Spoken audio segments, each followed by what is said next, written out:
All right, we are live. I think we are. Let me refresh Twitch. Pinwheel23, thank you for the follow. BDC Retro, good morning. So apparently we are live. That was quick. Cool. Let me try this really fast. See how this is doing. I don't think I'm showing anything. I don't think anything too top secret.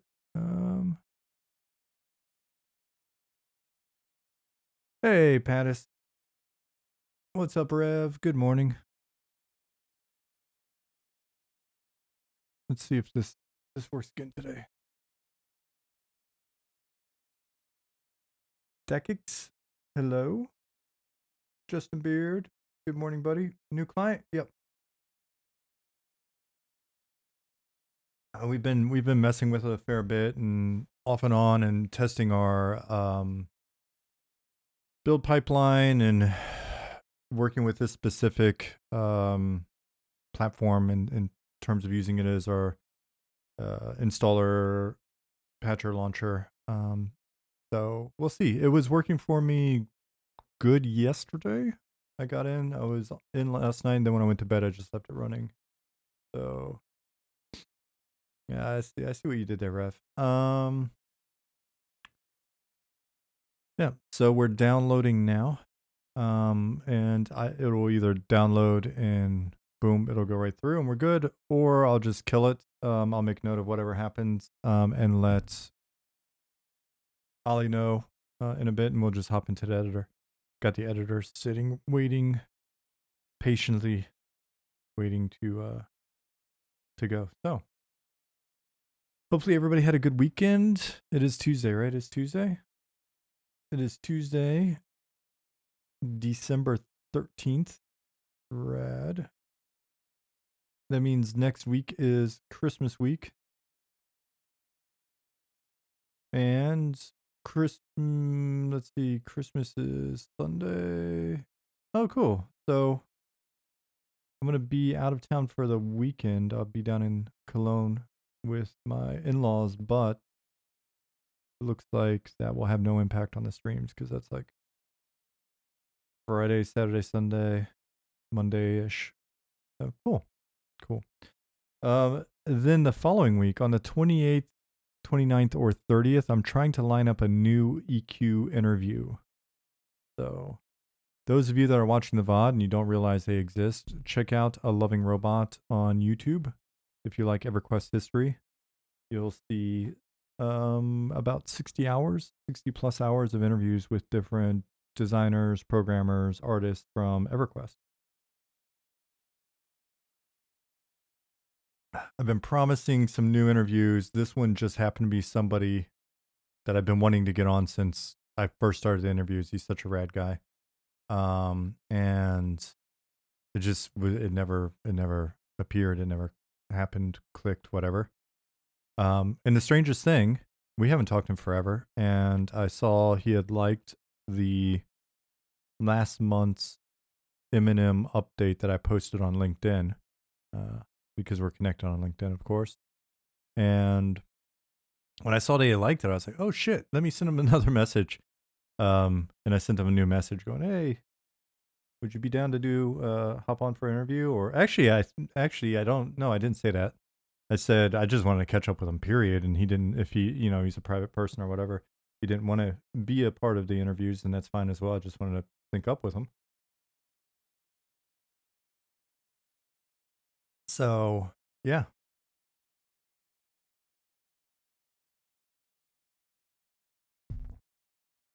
All right, let's hit play and see what happens here. See if it worked. Volume may be extreme coming in, so I'm going to turn down. Yeah, because it straight jacks my ears.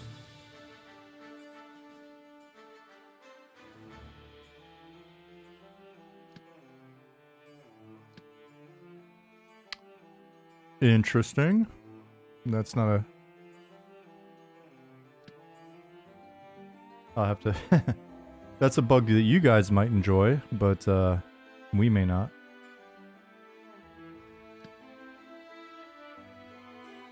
And it's also my other account, since it's not letting me put my account information in. Oh, wow. Sunbeam or light move, green screen just went wacky. Interesting.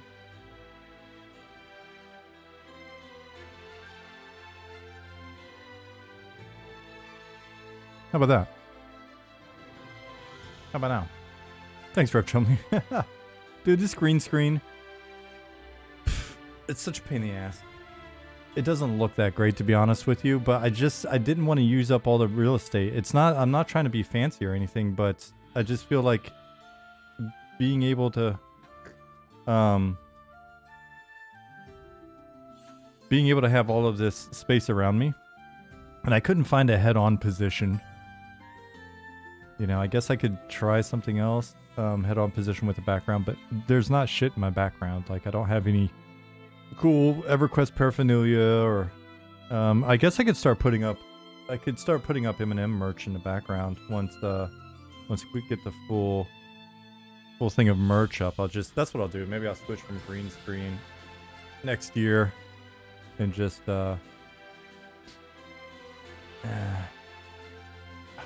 no, this is my bad. I screwed with lighting earlier. Oh, that's actually because it's blowing it out. Okay, let me just dim the lighting a little bit. I thought I was going to have the opposite problem, so I turned up the light a bit. All right, we're good now. So anyways,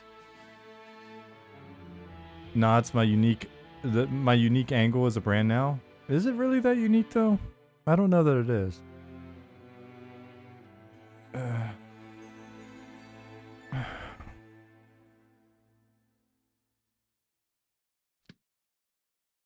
So this is interesting. It's just auto logging me in, so I'll need to let me mention that in Slack really quick. First let me see if this is something that Nick was reporting earlier. I'm just gonna I'll say it actually here. Using the little corner snowy thing has been happening on and off for like 2 months. Sometimes it's just lines and not the white blotch. Well, I'm glad we finally mentioned it. Feel free to tell me that kind of thing earlier. If you see like a booger, or if I got a stain on my tie or whatever, just let me know. Hey, Belfaster. Using the client just now. Skip me past the login with no info in the field and into my old account. Auto magic.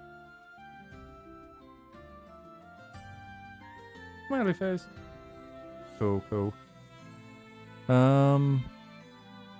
Well, let me log in with the client real quick. See how things look.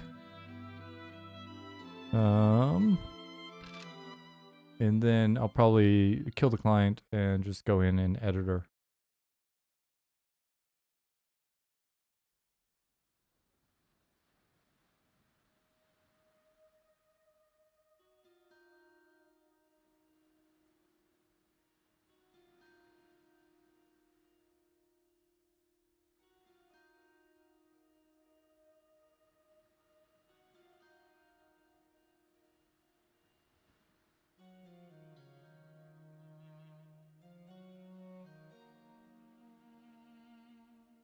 Wondering if this loading.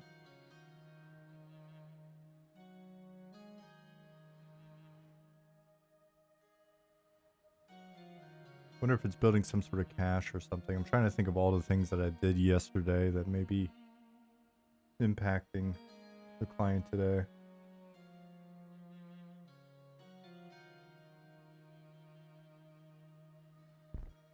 Oh, let's see.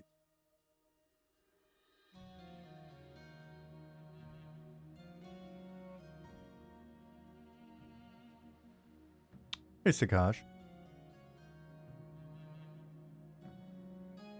Did Noel get patched? He's not fighting you anymore? I'm pretty sure if you're handing him that note in game, then he's fighting you. Oh, all right. So that just took a little bit.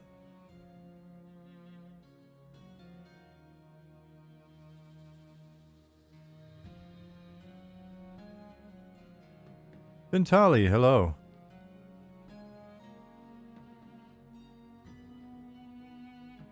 What's up, John?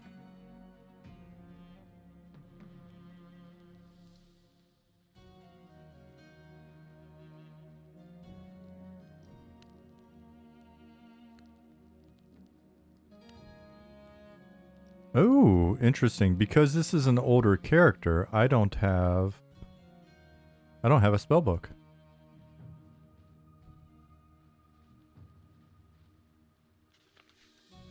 What happens here?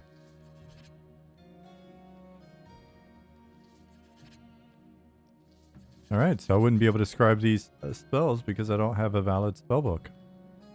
Because this character was made before we made that change. Oh, I've got a nice new look to my shirt. So let me try a different step in this. Camp. I should make notes about topics that we cover on stream because when I go to upload the VOD, I'm like, what the hell was this stream about?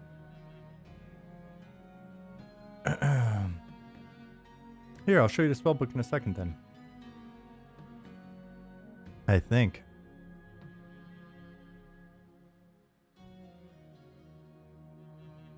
And like I said, if the client's being goofy, then I can just pop into editor in a second and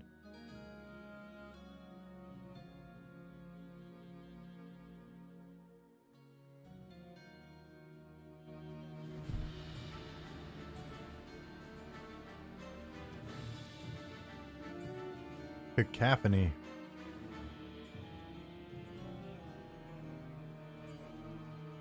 So it's keeping the music from the scene.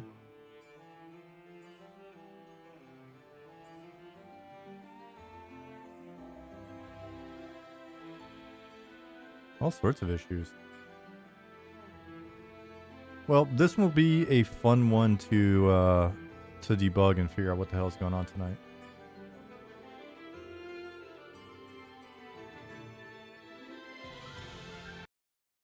Let's kill it.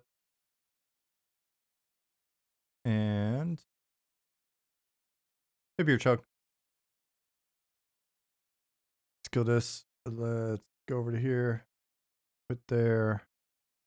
Just in case. I don't think it's using any resources. Let's open Unity and get chopping.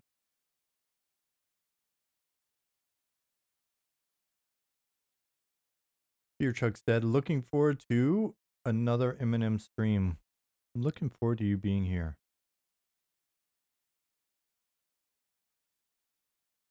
Again, I've got no music playing in the background right now because it will be supplied in game once we get in game and get rolling. Oh man, this weekend. Oh, I had had mother-in-law over, but still wound up working mostly working. Jasmine and her mom went shopping and doing things while I sat here and just worked, and the days kind of flew by.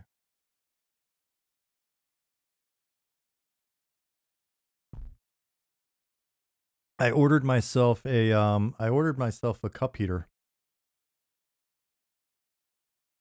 And it's funny, I told Jasmine this morning. I was like, "Oh, by the way, I bought myself a present. I bought a cup heater." She just looked at me and was like, "Well, I guess I can take that off the Christmas list. I got to figure out what to get you then." I was like, "Oh shit." I was worried that might happen. Oh man.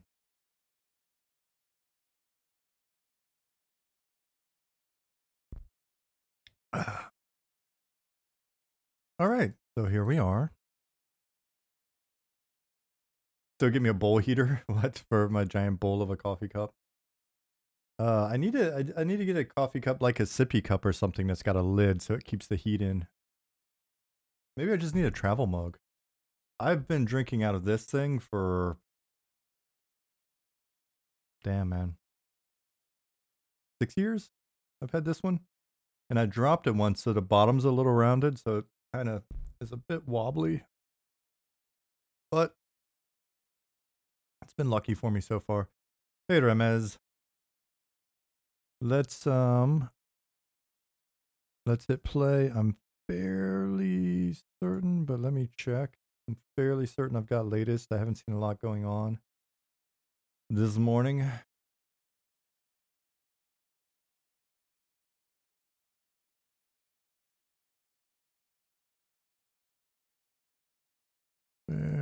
And this, log in.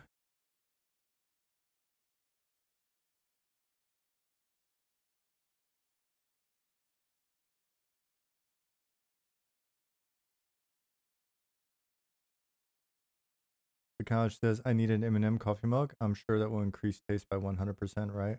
Guaranteed. Guaranteed. 100% guaranteed. Let me see. Vindy the Trash Man. Thank you for the follow. We'll get in game. We'll turn the music up, so it's not so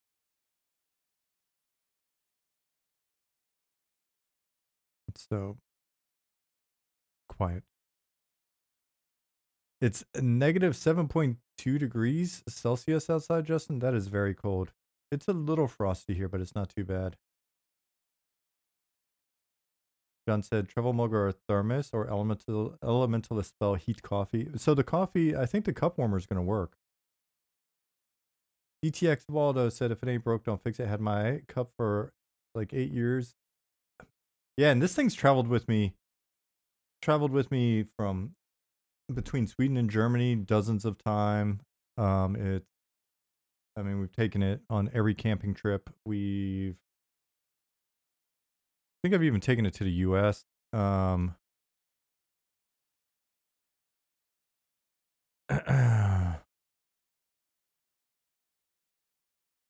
do I drink my coffee?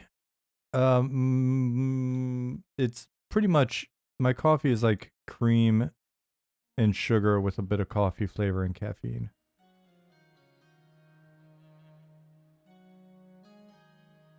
And we've stopped even getting like good quality coffee.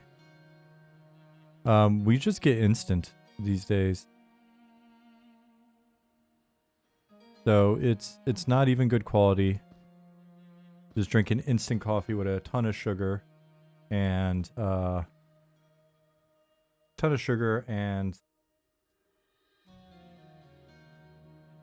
cream.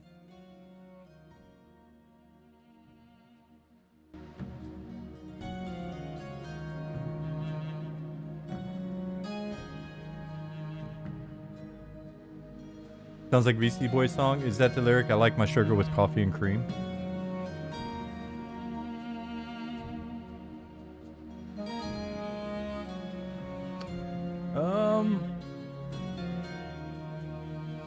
Triggity-tron, good morning. Good morning, Nicodemus. Wait, did I just say that? I don't think I did. Maybe I just thought it.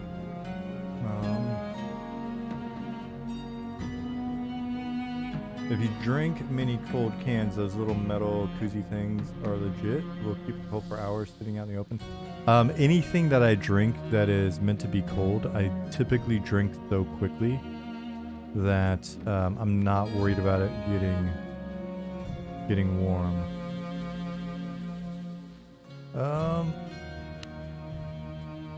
Let me summon myself some food. Summon item.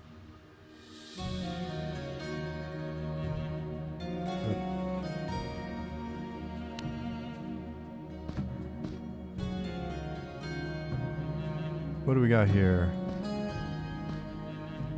Some different robes. So I was playing around. There's there are a lot of little merchants and NPCs and stuff in here that I've been kind of looking at and making sure, if there's a merchant and you talk to her and she's like, check out my fine robes, and then she has no fine robes, well, no robes at all in her inventory, then that seemed like a, you know, one of those things that's easily rectified. So I was like, let me make a couple of robe variations really quick and throw on her. And I just did some really, I don't know how the artists are gonna feel about these colors.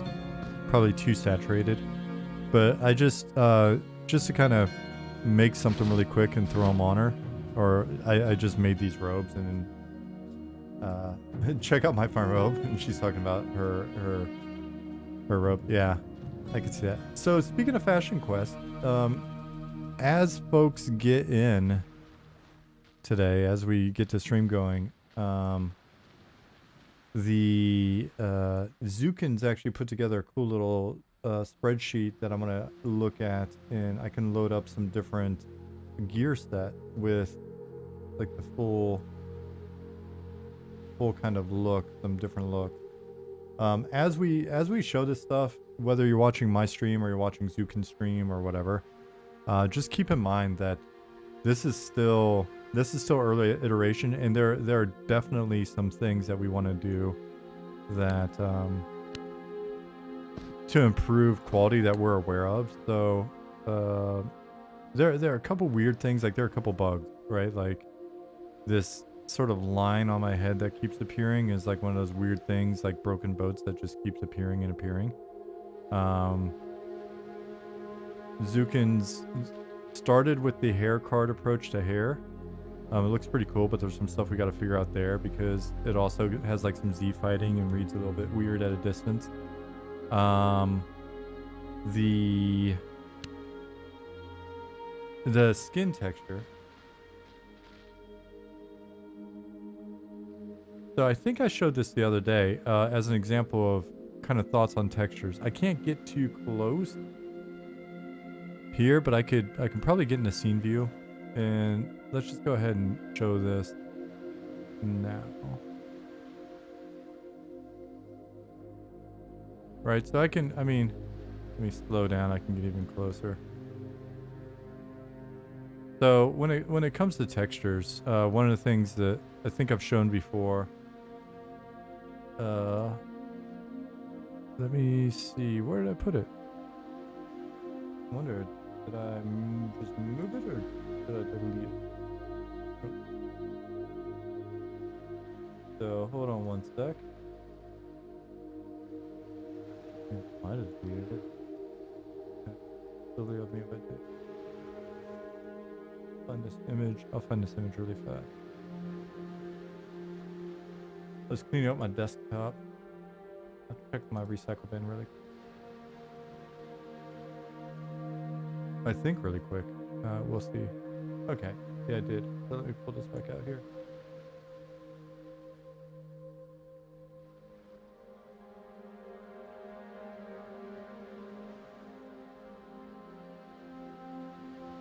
So some comparisons. Hey, T-Con.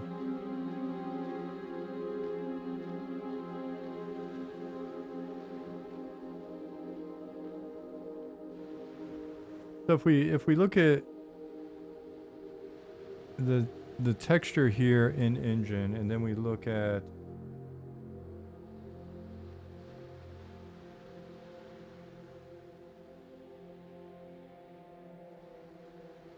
like even just our faces,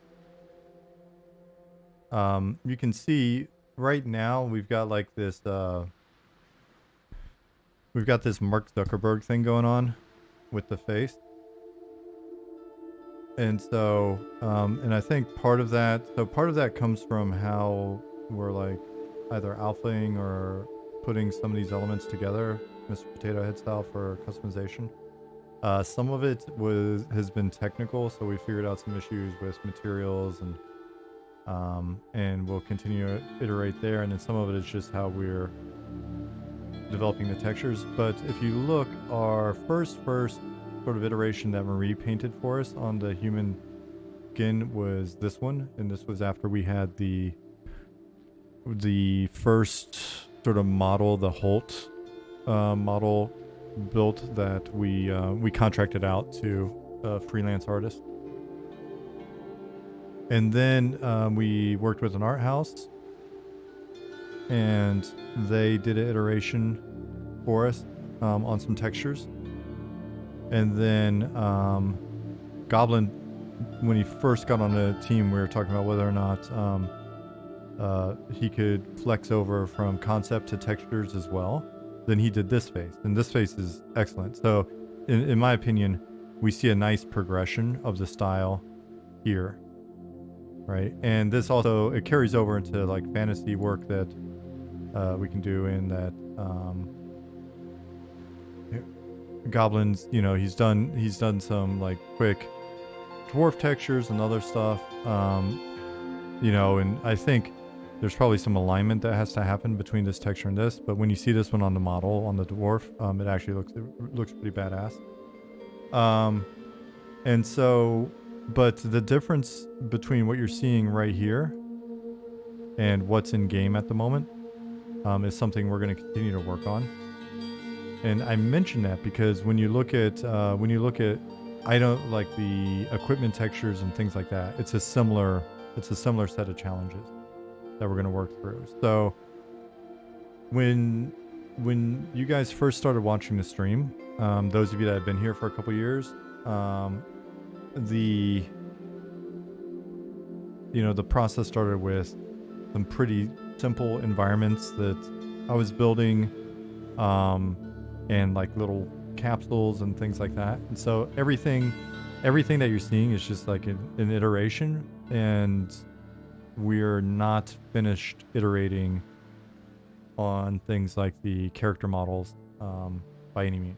So just putting that out there, because to me this look on the right,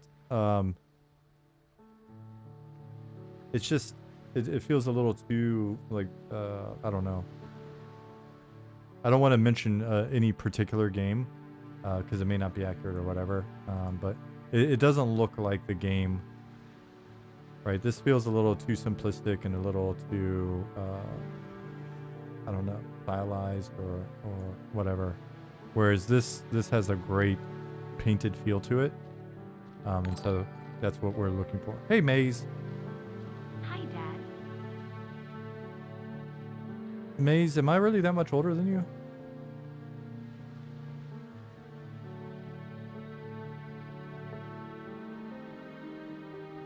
Dekic said, when it comes to character models, if in doubt, bigger boobs. I don't know that will actually help in this case. And thank you for 28 months, Maze. That's actually a long time. You're 30? Really? Youngin'.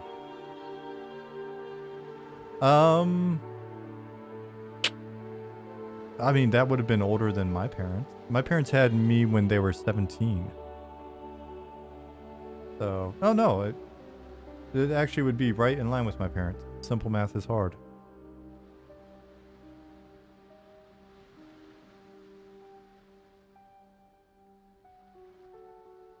It's gnarly to think that my dad was 40.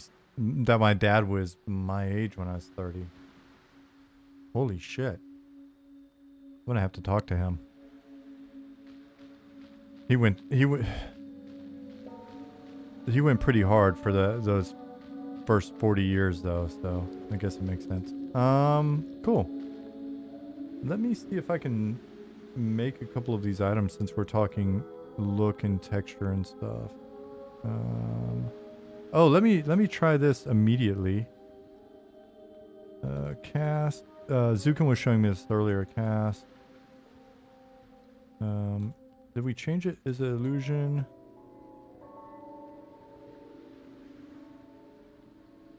Let me check the database then.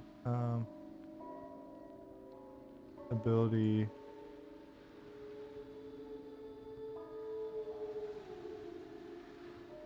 I rarely ever do this. So skill illusion. Okay. So I actually don't know the spell name offhand. Chad Solo, hello.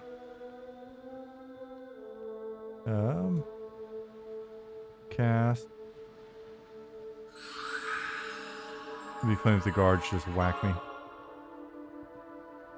What? It just made me invisible. Let's try that one more time. Pecan, yes, this is our music. Oh, that's a bummer. All right, let me reload zone and see. I've been having an issue with certain NPCs just not showing up. So I'll do this.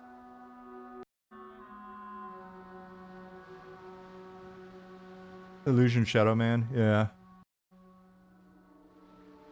Oh wait.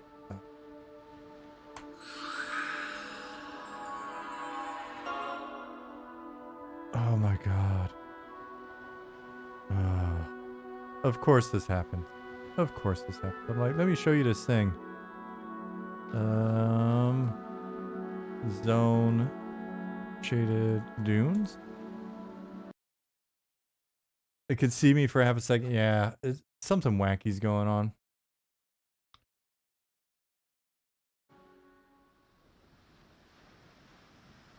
And now it's dark.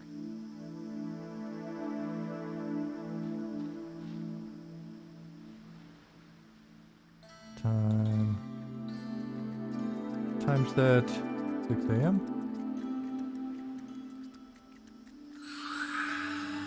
We'll try this one more time. Oh, you son of a bitch. Alright. Maybe I just needed to wait. Maybe I need to wait. Maybe that's what's going on. Let's just give it a minute to catch up. Let's see.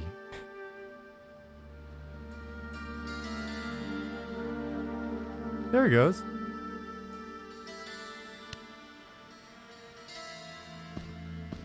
I mean, we didn't have this problem when Zukin was doing it, so...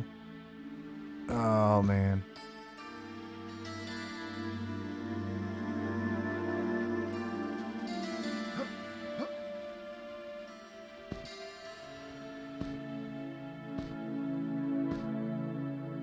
Well, okay. Maybe if somebody's on later, Zukin or somebody that's actually done this before, they can explain to me what's going wrong. Because what I wanted to show you was, Zukin was showing me how you can equip the various items, like cape, different helmets and things of that nature, and they show up on the skeleton. It looks really great. Full most recent? Yeah, I have. Let me see. Let me do something. Let me find some items and see if I can wear them. That may wind up being a whole nother thing. What am I playing right now? Inquisitor? Oh, I should be good then.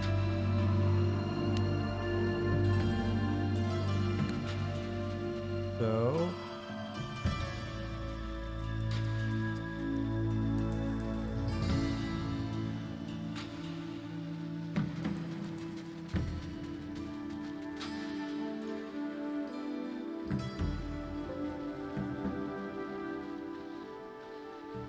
Let me see. If this works, then it may be worth continuing trying it.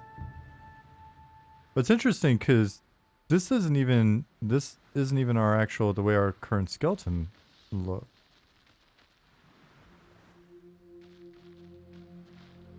Wonder if it's summoning something weird. I wonder if they're using a different ability than I am. Doing it in a different way.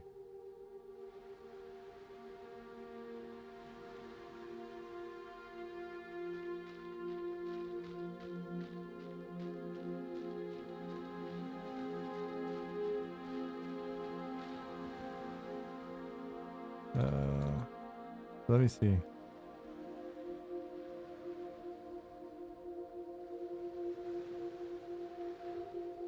Well, that doesn't look right either. Though that's not too bad of a style. That's kind of comfy looking.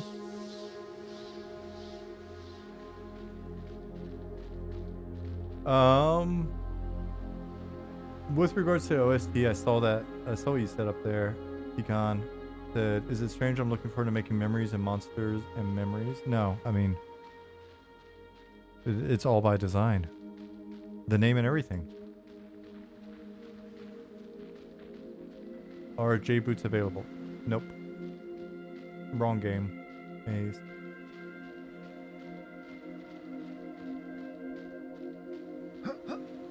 Yeah, Robert's done a fantastic job with the music, and I really love working to this. It's like a 20-some minute, just kind of chill ambient instrumental track.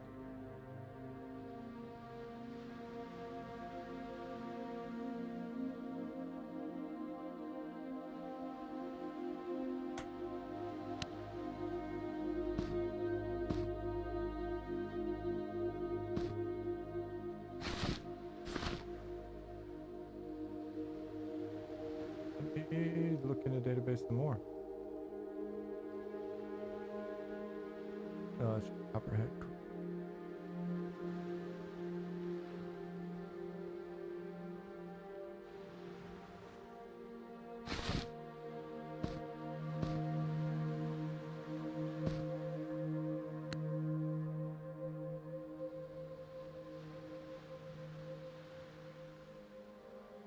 Oh, you haven't seen the spellbook yet. That's a fair point.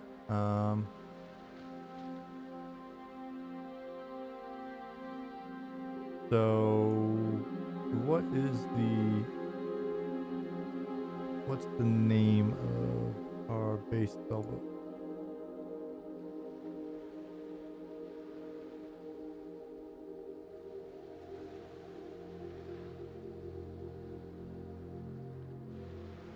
Do this. SI.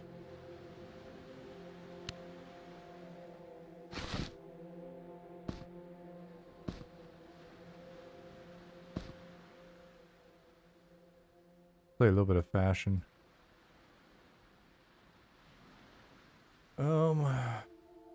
And spellbook.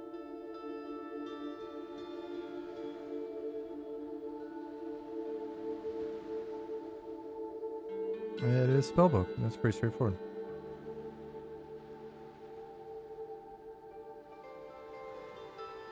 So here, let me throw it on my belt.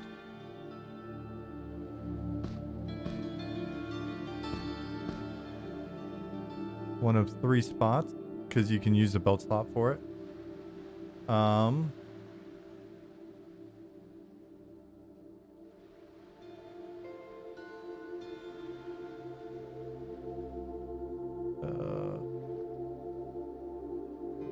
Let me catch up with stuff you guys are saying.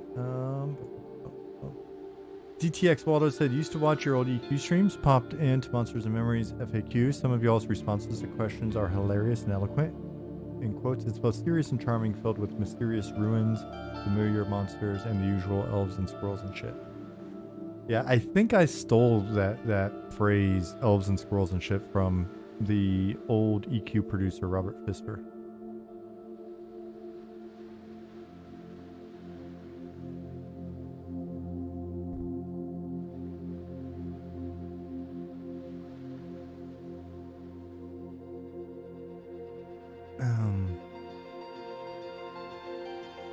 Dekic says, it always bothered me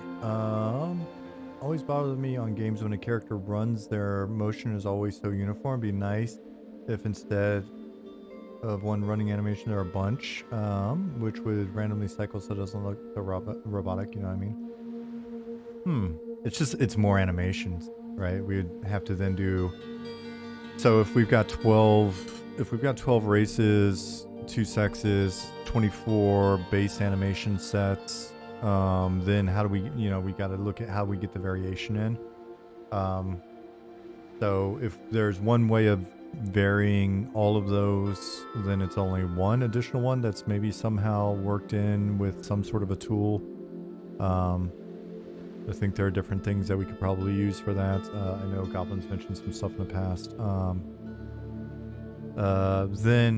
But if not, then we're looking at an additional 24, all that kind of stuff.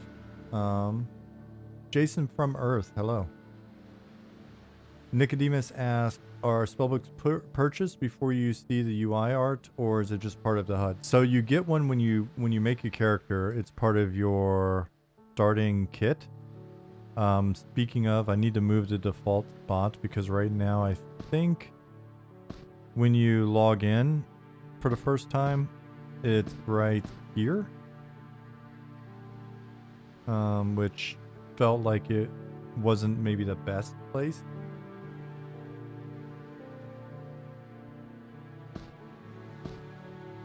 So I was thinking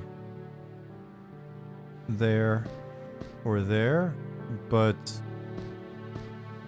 I think left hand, since most people are playing right-handed, it would be better sort of under the left arm.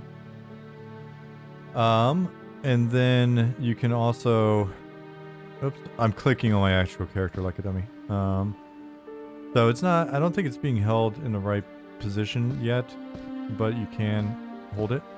And then we were talking about having it like actually be in your hands and open when you sit down and open your spellbook. So that's where they start. You can, at the moment, when you open your book, you'll see I've got my, oops, I've got my book here. So this is Spellbook 1. So this is where I will put my spells. If I have this, like if I die and this book is on my corpse, then this tab won't be here. Let me see if I put it somewhere weird, if that actually, oh, okay, see?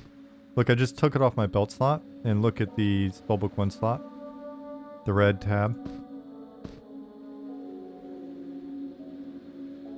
And then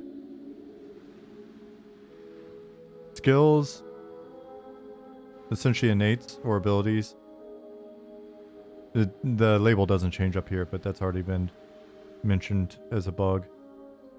And then you can have multiple spellbooks, so you would actually have multiple tabs on here. If you just happen to have multiple spellbooks loaded in appropriate slots.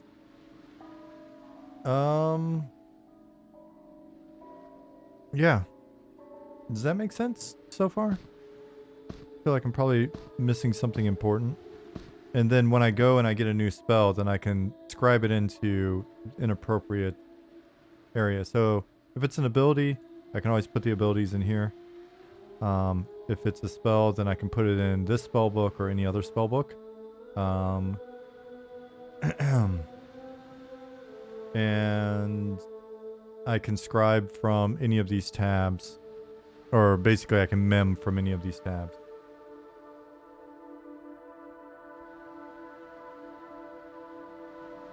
So yeah, that's the thought at the moment. There was another question in here about,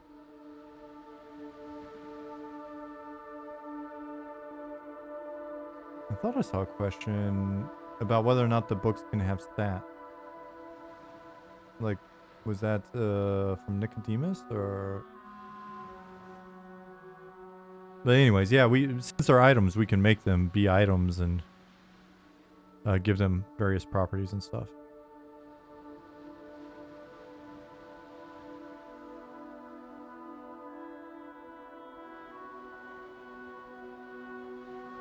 While I'm in here,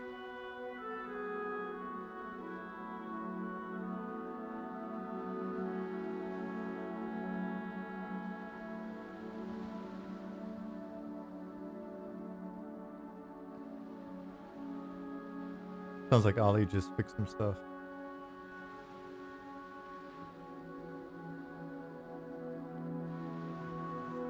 Have you guys thought about quests for spells or how players would obtain powerful ones? Yes, quests and drops are definitely on the table. Good morning, J Bombo.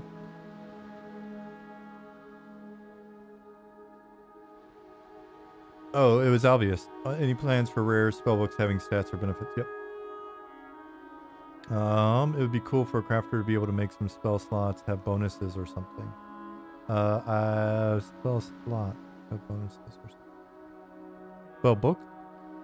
Yes.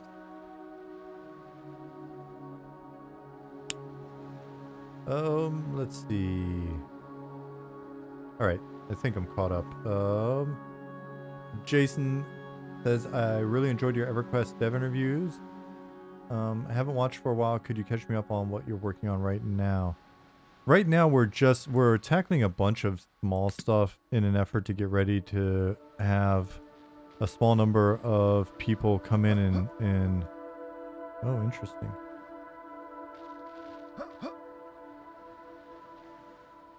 I've noticed some weird Pattis. I've found a couple of weird like invisible walls recently.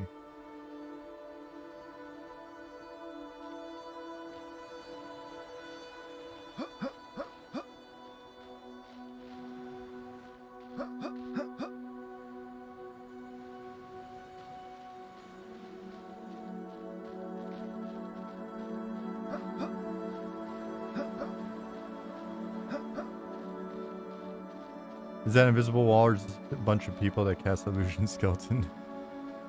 Touche. Oh, that would make sense for the palm fronds. I just ran into the other place I found it was there was just a random invisible wall in Night Harbor.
Okay, so yeah, shit. I just completely sidetracked myself.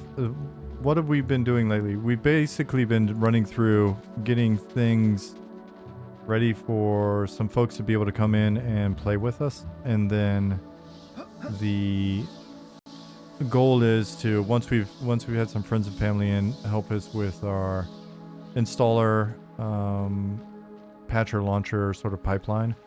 We want to start next year basically running some playtests where people can come in and just kind of help us break stuff very early. These playtests will be considered development playtests. They're not pre-alpha, they're not pre-alpha, they're not XX+3 alpha 1/2 or any of that shit. It's just we will have a test server and we will have people come into our test server and play test builds with us, and we'll gather information as part of it, even if we're nowhere near ready to release yet. Because why not? Rather get that going early and often, and know that we're capable of it and find our issues early rather than towards the end or whatever, and then go, oh shit, we need to rebuild something or whatever. So that's the thought on that. So we're doing that this month, getting friends and family in. So that's really been a fairly big focus, especially on the tech side. We're working through iteration on texture style and trying to get that up to a quality level and an approach that we feel matches what we're shooting for. We're continuing to work through our animation needs. So Staff's continuing to hammer away on animations. There's a lot of new combat animations and things like that in. We need animations for some of the critters still, like the Ashira. What else are we focusing on at the moment? Getting the content pipeline just going, starting to get content into the game. And yeah, there's a lot of, you see like a lot of little features going in regularly. So like that Spellbook thing, right? May not seem like much, but it's actually taken a fair bit of work, and it's part of the approach that we want to have. To Nicodemus's point above, can a player have multiple spellbooks? Say, for instance, they find in their travels the infamous vampire lord Librum of Dresswire. I don't know if I said that properly. Librum. Could they copy spells from the book into their own, destroying the original, or could they keep it and reference it as well as their own? You could keep it and reference it for sure. And just treat it as a book that you would carry.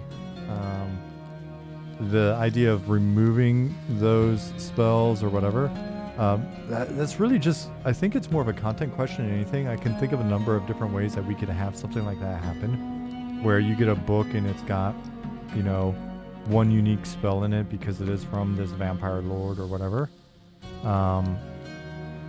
You know, because I'm trying to fictionally sort of wrap my head around why that book would only have one spell in it, but let's just say his book's only got one spell in it.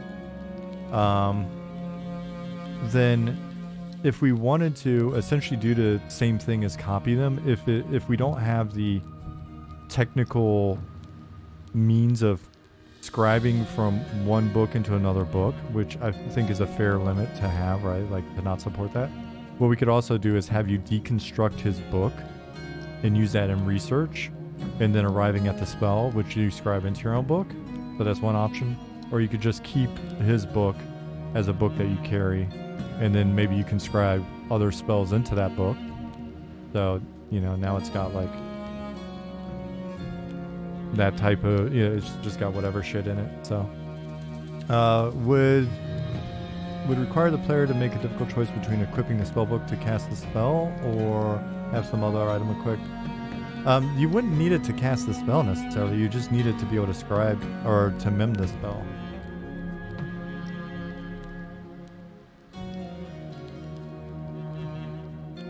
What would the preferred method of reporting an error / bug in dev testing? Would there be an in-game petition system or forum post system? Screenshots and video may be helpful. I would say that for most things, we would want you to use our in-game system. We've already added a system for reporting bugs, so you can report issues here. And the reason for that is there's categorization, and this is something, even if we have a forum or whatever, I'm not a huge fan of free-form forums. You know, this topic comes up on the team as well. We've got Discord. The question of whether or not we want a forum came up last night again, and my thing is I'm not a big fan of us maintaining multiple forums. It's already hard enough with one forum, right? And I consider Discord a forum. So it's already hard enough to do community management in one Discord, because when you guys say stuff, we actually want to read it and we want to respond to it. When you guys are, you know, getting a little heated in your conversations or whatever, right, Maze? We want to step in and go, hey, guys, chill out. When shit's veering off into politics or whatever social issue of the day or whatever it is, Maze is like, whoa. No. Listen, it's okay. You're 30 years old. You're a 30-year-old adult. You can take it when I'm picking on you a little bit for getting a little heated. I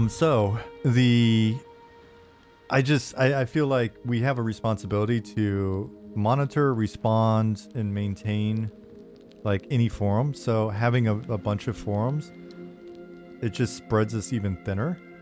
The other thing is what Nicodemus just said, free text in either a forum or even in a reporting tool. So the last few companies I've been at, petition and bug reporting was free form. And so you get this big block of text, which to me, at my last company, you know, we're dealing with mainly early teen, preteen girls, because it was online horse adventure game for girls. And so they're basically just writing like into a text field in multiple languages. Help, my pony isn't doing the right thing. I think it's broken, right? Like, and someone's got to read all of that stuff and then translate what that means, right? And so one of the first things we've got set up on the sort of CSR front here is this. So you can say, and should be able to add in a screenshot to this tool. It'd be interesting because this goes to a database. It may be, we'd have to think about what that flow is because this goes straight into a DB that we have here. So the category and subcategory also give you feedback, right? So in this case, broken quest. So what's broken about it? The hand-in is not working. Items were taken, no reward granted. Wrong quest reward given. Other, right? And so we can also update this if we're, so like NPC behavior.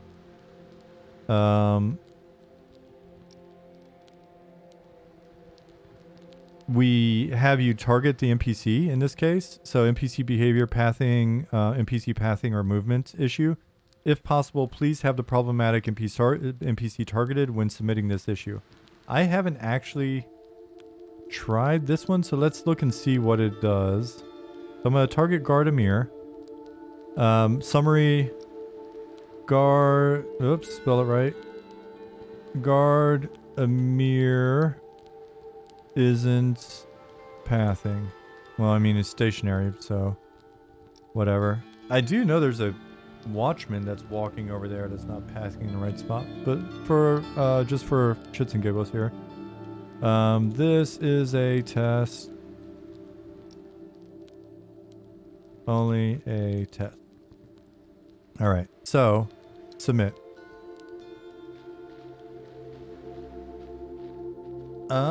Are you capturing user date time of error may help if there are server issues causing the bug? So here, I'll show you what we're capturing.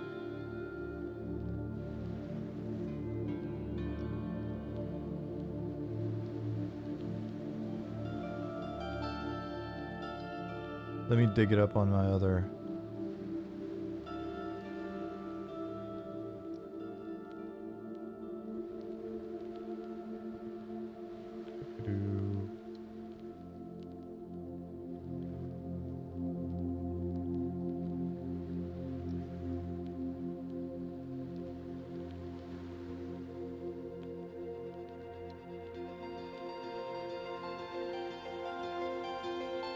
Let me expand this. I've got so much stuff jammed over on this other monitor, so apologies. Apologies. All right, so let's look at it.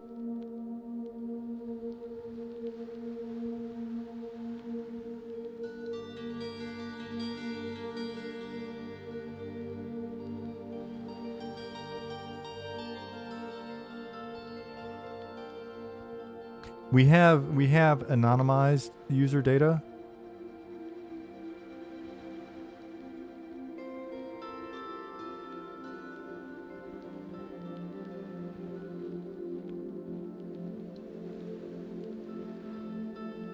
And so I can look and see,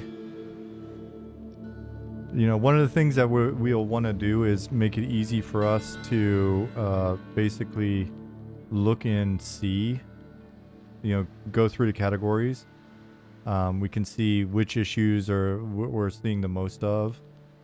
If there's 30 reports on Gardamir, that'll allow us to quickly identify that that's something a lot of people are running into. Alvia said Sean's pony expertise is going to carry Eminem when we get to the writable cards and mounts. When we get to mounts, I'm hoping it turns out to be even better than the horse game that I worked on. No offense to them. They're great people. It's a very cool game, but having seen all the stuff that we weren't able to necessarily get in, I definitely want to go even harder on horses than they did. Did I crash? No, I'm in the editor, Ollie, and we were talking a little bit about bug reporting. So I was just showing off our reporting tool again.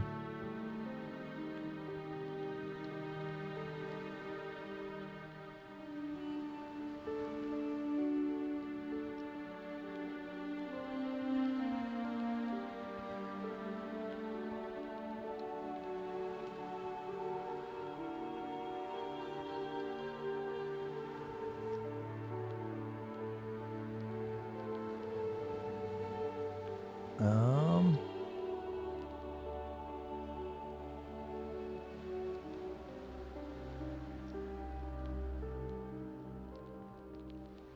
So.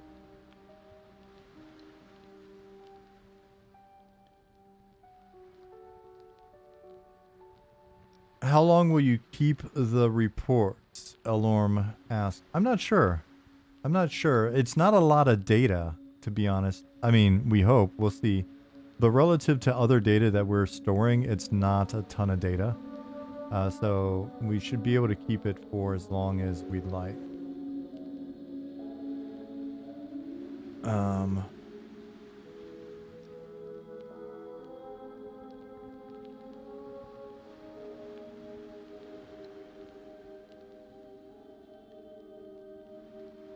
May says he's going to redeem these 25,000 points. Kill me on launch. Okay, you can try that. You can try that. I'm not Lord British.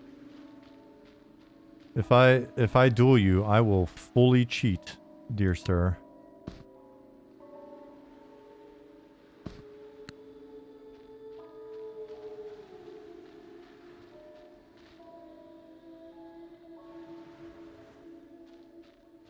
So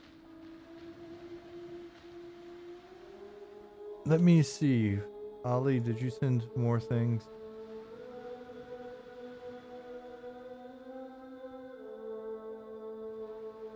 Considers were broken due to. So do I need to grab latest, Ali?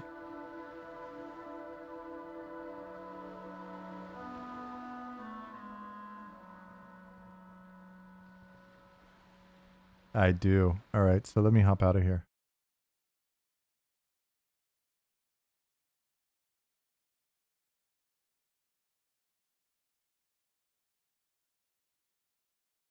But yeah, so back to the original question. Once we start getting testers in, we'll likely provide some means of communicating with us out of game. But I really, really want to strongly encourage people that test to use the bug reporting tool.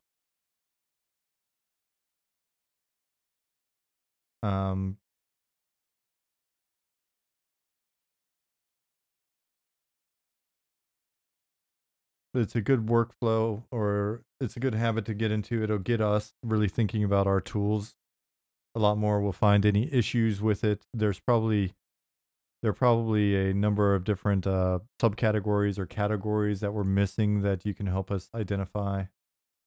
Yeah. Let me hop back in.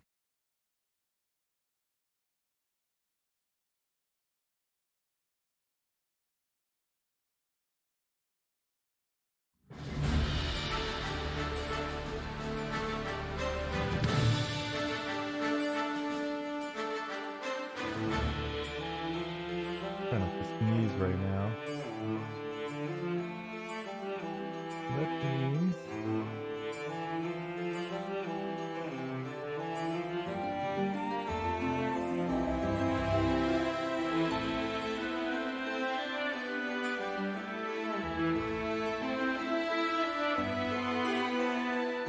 The crashing you asked about is. Well, it's just loud. You asked the build client, does it crash on zone? I can check. I was running into a number of other issues with it, Ali, so we hopped out of it. So let's start it.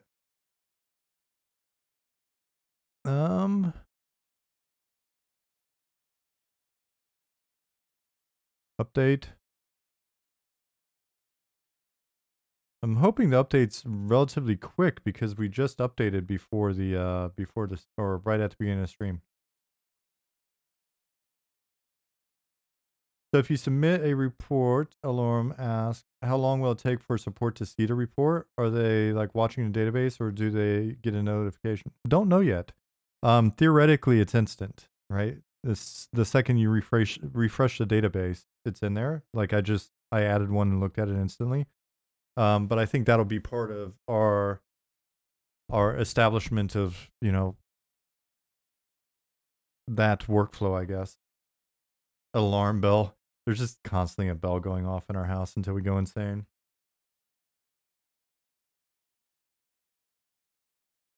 All right. So, Ollie, camping out in the client earlier, it created all sorts of problems.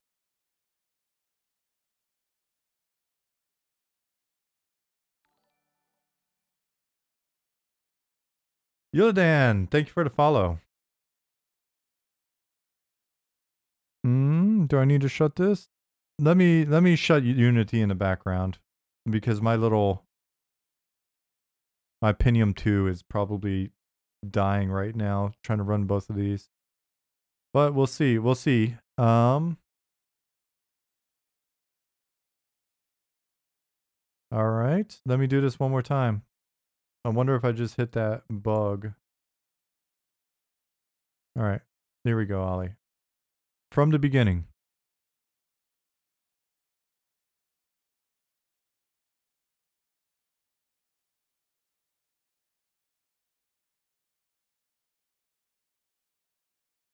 Pezzy said, I know that art isn't new, but it's so good at evoking the idea of a D&D module, a new adventure to go on. Appreciate it. It means we are over the target. Yiladan, I tried to fire a message back to you earlier, but you do not accept messages from people that are not friended on Discord, I think. It just told me Discord told me to not bother. So, apologies. All right, so I just patched Ollie. I hit play. Cool deal. Do not accept Discord messages from strangers. Well, I do. I do. Okay, see, it just skipped. It skipped login, Keith and Ollie. So I didn't have to do anything. No message.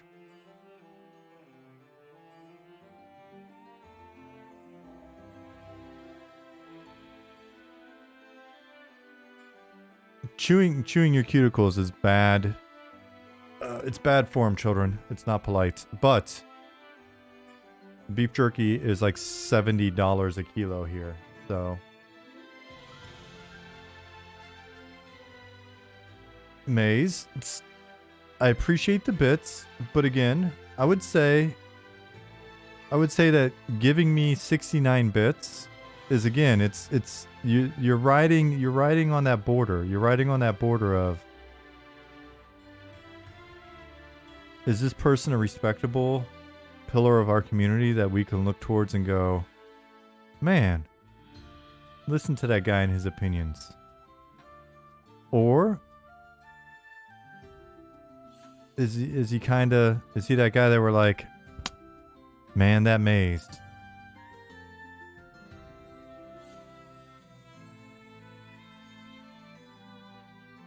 $99 is better.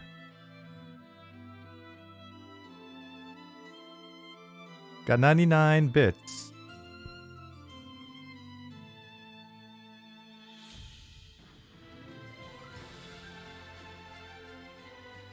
What's life without whimsy? We're not anti-whimsy. We're not anti-whimsy. But we are the totalitarian. We are the totality. We are the totality. Total sum of our parts, and you gotta watch what parts you're exposing to us. Got 99 bits, but my game ain't one. Thank you, Ollie. I was trying to think of something a second ago. You saw me just freeze up. All right, so I'm.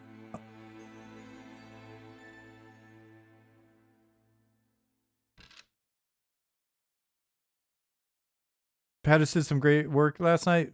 He's always doing great work. The whole team they're wonderful, wonderful people. Will the piece of meat over the fire ever finish cooking?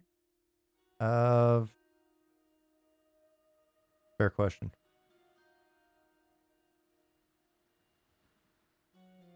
Is the model on the load screen a self-representation of Ali?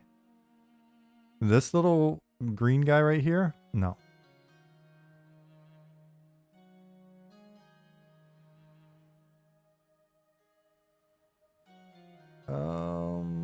Let's see.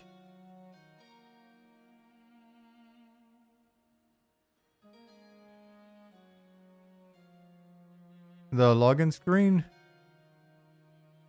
Well, eventually it will be a representation of each of our characters, but at the moment I don't think it's doing that yet.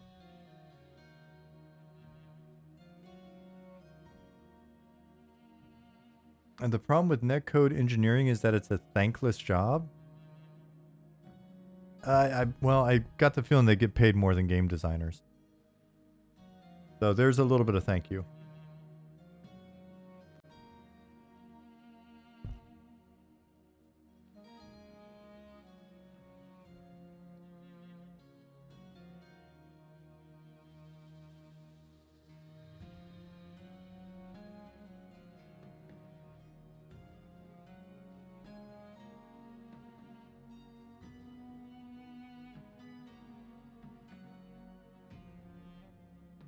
So, Ali, I'm going to... Oh, let me try to zone first, and then...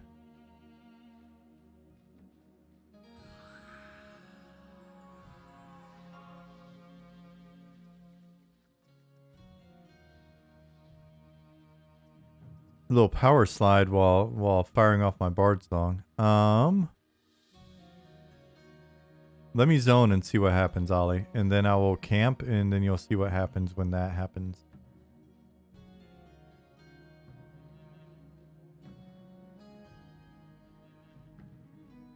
I see you, diseased jackal. No. Trying to chomp me. You're run over by this patrolman. The patrolmans.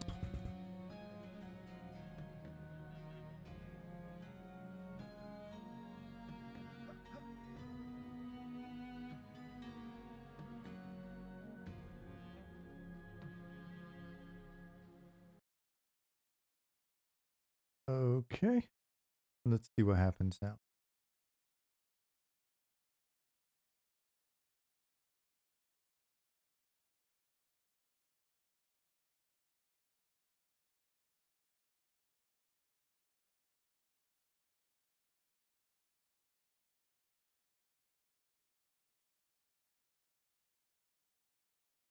We're thinking. Ali, are you still watching? Are you watching this in action? Cool.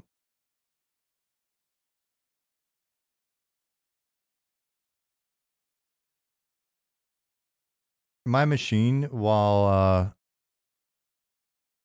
with Unity open in the background and streaming at the same time, pretty sure it's not indicative of how other machines will operate when attempting to play. Looks like it got stuck. But yeah, it's thinking. It's trying to do something, Ali.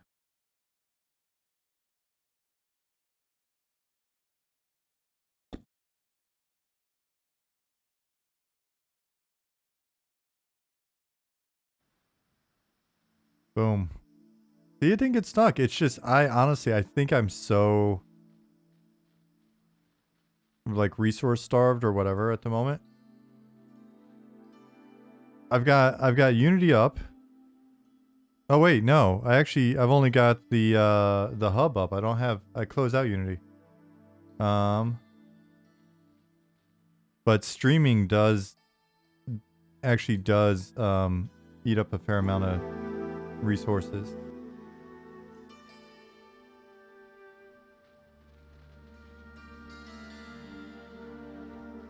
Your PC should be a good example of how it runs on a potato. Almost 9 years old now. I think mine's like 5 or 6.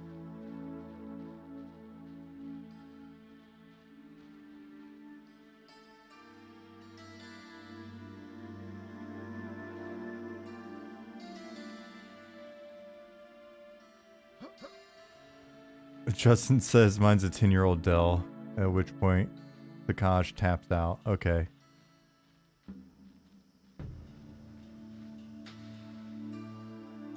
Classic EQ dial-up zoning, Squishy Mustard said. Yeah, so, I mean, our game pretty much, it zones instantly, but we want to really give you that nostalgic feel of 56K.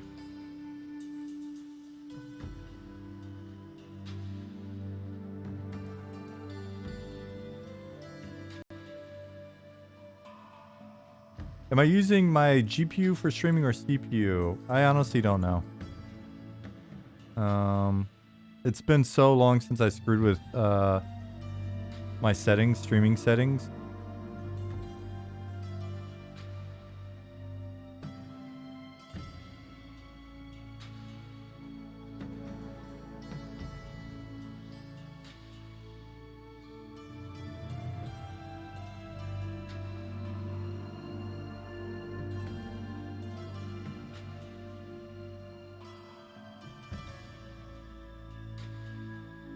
So, Ollie.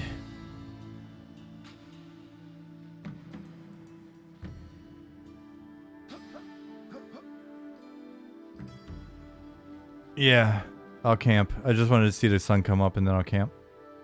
Cool. Uh-oh. Oh. I don't have GM turned on here. Oh, I zoned and crashed, Ollie. I zoned and crashed. I saw a crash. Nice. Was that what you're looking for? Oh, because that was what Nick was saying. Nick was saying from Shaded Dunes into Night Harbor was the crash. Send you the player report. Okay.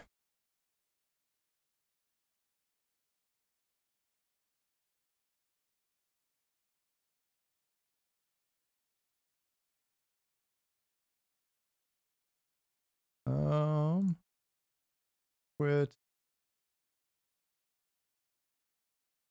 Let's see here. We go to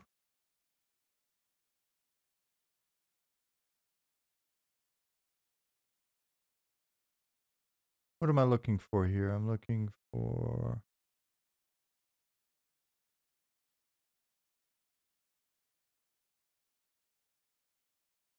bring up your string from or the location from earlier. So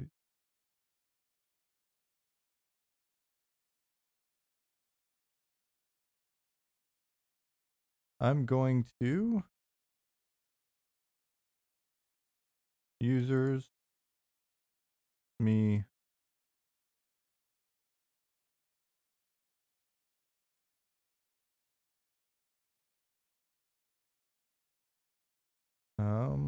app data local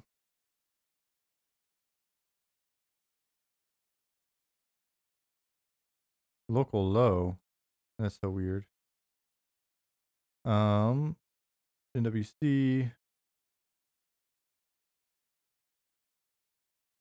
M&M player log copy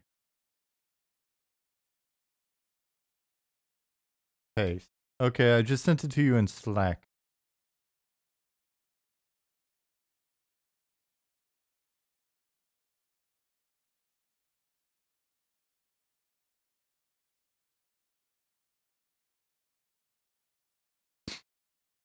I think there needs to be we should account for that type of thing in our bug reporting tool. So if somebody crashes, there should be an option. If it's not in there, there should be an option to basically submit your player log through that tool, so that everybody just remembers to go back there. We always just direct them back to that one spot. Let me look at that again when we go in, and maybe that'll do something different.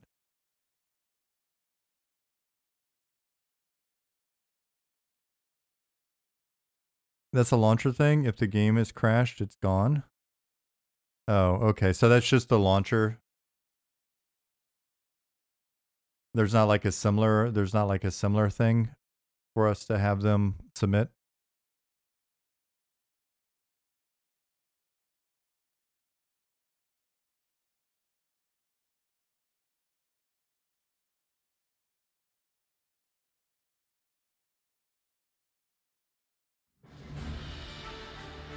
Oh, by the way, Ollie, just a heads up.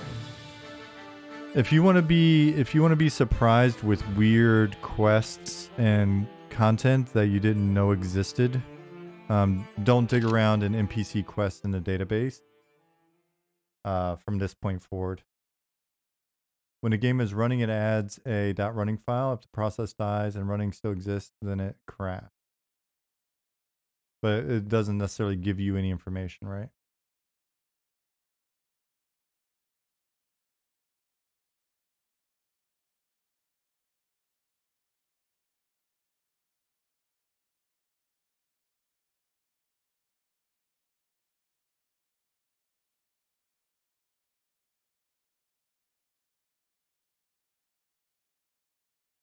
He said, I mean, that's how launcher crash reporting works. We don't have that. I'm so confused now.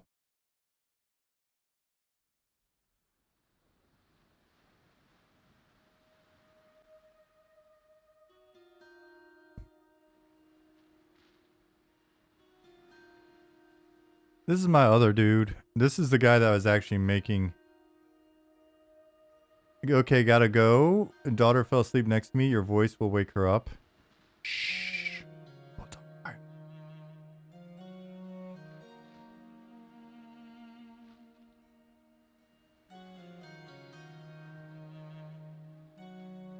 My voice may put her to sleep.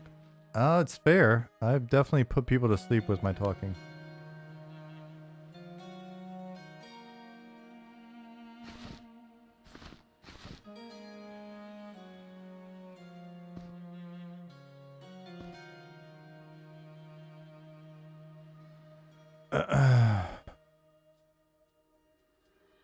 Ollie, have you noticed this? If you're still there, I think he's probably gone already.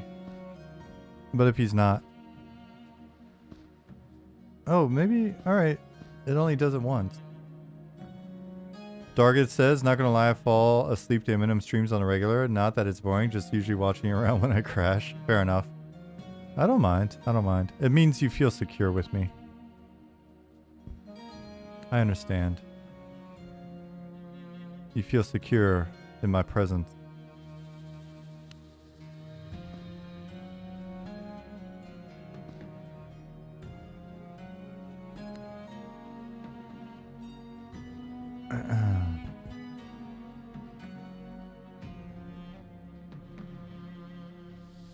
Alvius said he has food poisoning. I'm your weighted blanket. Oh, buddy, I'm sorry.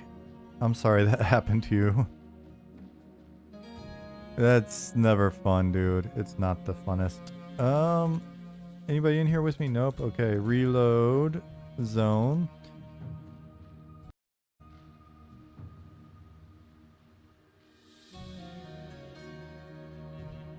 Need a Sean weighted blanket in the merch shop and a Zukin body pillow. Well, we're gonna get the gnome body pillows for you to snuggle up to, for sure. I've even prototyped that. So you guys, it's funny now that at least you'll drop a few pounds before the holidays. That is definitely one way to look at it. It's very dark over here, so let me times that 5 a.m. Pattis has been over here. If you guys were watching the stream, as you just mentioned, some folks were watching the stream. You've probably already seen it. But we don't spend a lot of time on this side of Night Harbor. And it's pretty cool now that Pattis has been coming in here and working on this stuff. We've got Sage Side over here, which is the northeast eastern corner of Night Harbor starting to come together. Oh no, the server's coming down in 30 seconds. All right. So let's just get ready for that, and then we'll pop back in and I'll show you. Because he's got this nice wizard tower that he's put in. And yeah. Wrong side of town, enter at your own risk.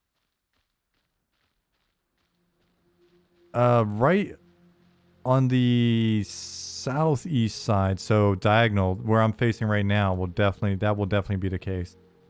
Riverbend will be a rough area, so it's an adventure area built into the city. All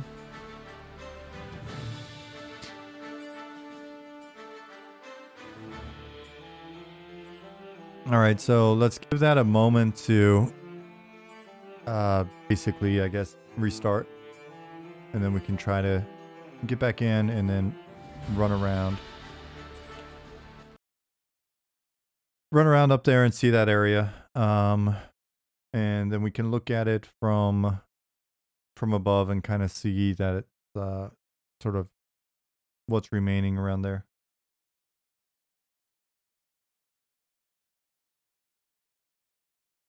You made coffee beans after changing a diaper and forgetting to wash your hands. And that food poisoned you? Would that actually count as food poisoning? Isn't that worse than food poisoning? Isn't that's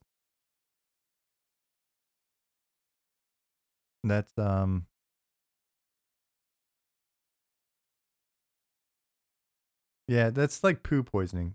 Zoidberg is correct. I guess you could be polite and say that it is food poisoning because you got the poison delivered to you in food, but I think it's good to distinguish between like a rotten shrimp, baby poop,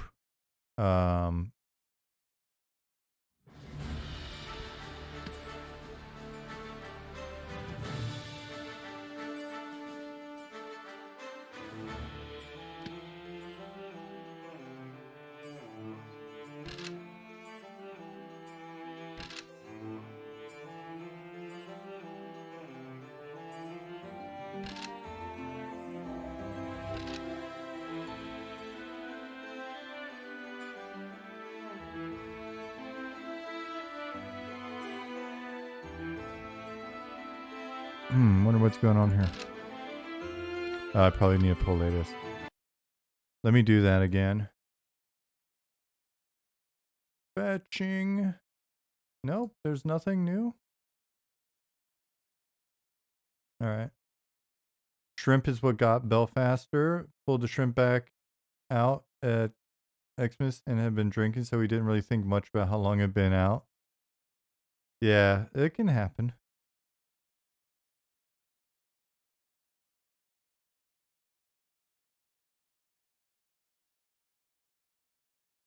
Currently under a tornado warning, Fortress. Where are you?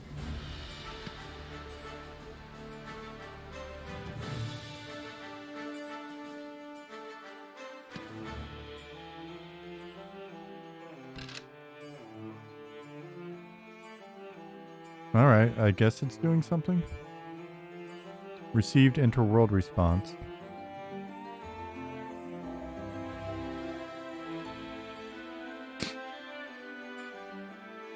North Texas. Alright, well. Hopefully it winds up being nothing.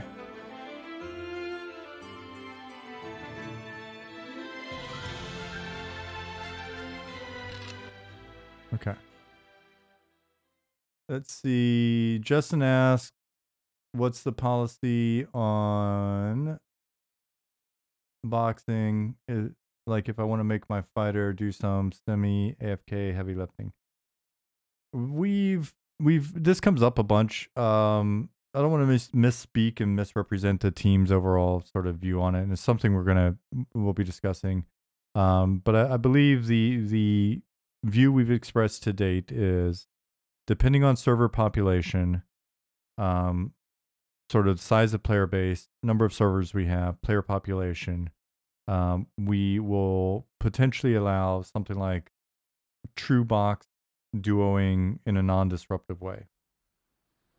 But it's something that, I mean, it's early enough now that we'll keep discussing and seeing what it looks like as we go, because we understand the passion on both sides of the argument. I will say that all of our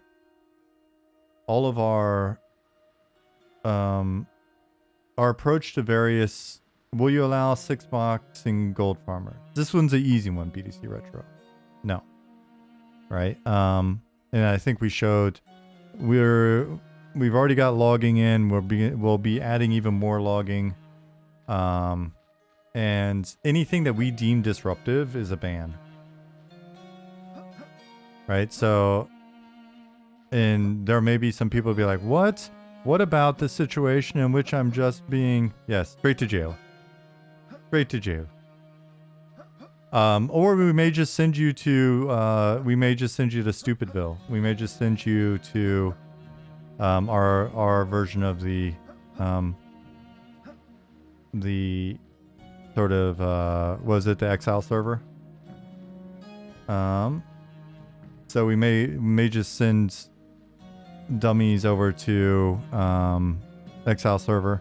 We've mentioned we've got a fairly big jail in Night Harbor already, so we may also just turn off somebody's ability to communicate, but then just lock them in the jail so they can log in, and they can look out the jail window, but they really can't communicate or do anything else.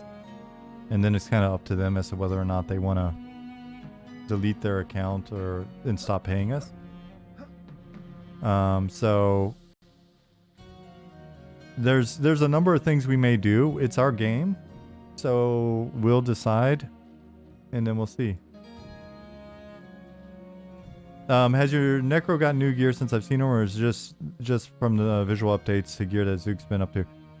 It's partially visual updates, and partially me making some things to like put into game for different reasons.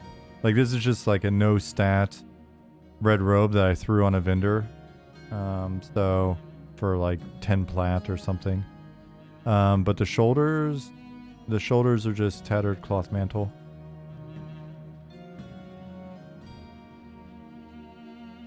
But Fashion Quest will be strong. We're gonna do our best to keep things as fashiony as possible. So these low level cosmetic items.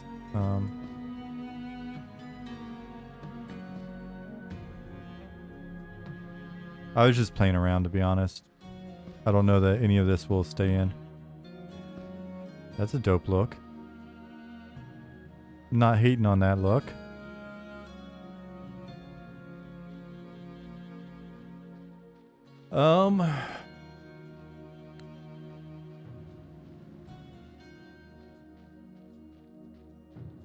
Let's see. Anything you deem disruptive is a ban. I stand 0 chance, Target says. Well, I mean, at least come in for 1 month.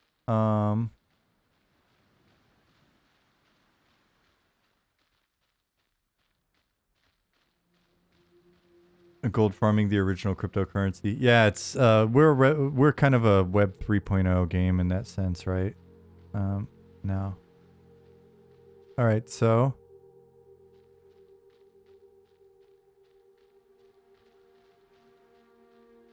Guild Wars had a great way for banning people. Reaper would show up and strike the character down. We will just have a centaur gnome, a centaur gnome, what the, a centaur gnome show up and strike you down. I like the concepts that you guys put in. So I use the volume for a quick teleporter.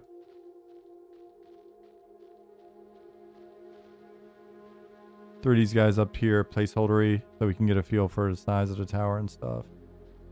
Are some worn pieces able to have spell effects as well as weapons, like subtle glows or dripping water sparkles?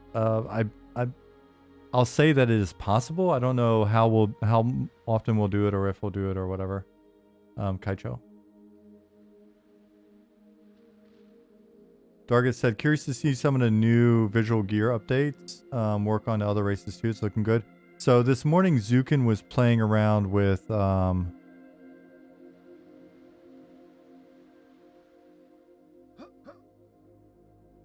Zukin was playing around with the ogre. I can try it. I've had zero luck with form changes so far today, so we'll see.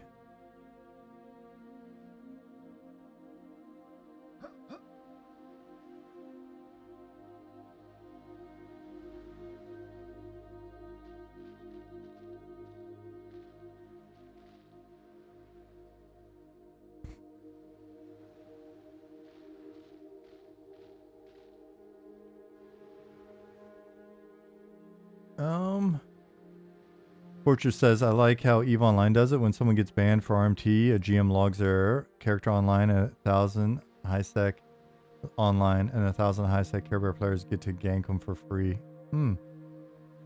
I still think we just put them in jail, or send them to exile server.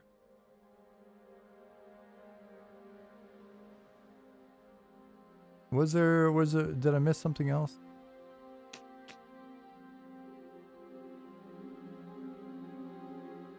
No, I think we covered most of the topics. Let me see if I can do ogre form.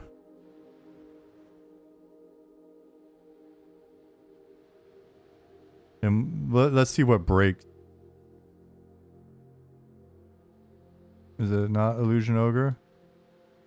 Let me check the database. Again, I never really do this, so. Abilities. There's Gel Illusion, which didn't really work for me. Ogre. Illusion. Alright. I'm starting to get the theme now. Illusion. If I spell it wrong. Right. Wrong. Jeez.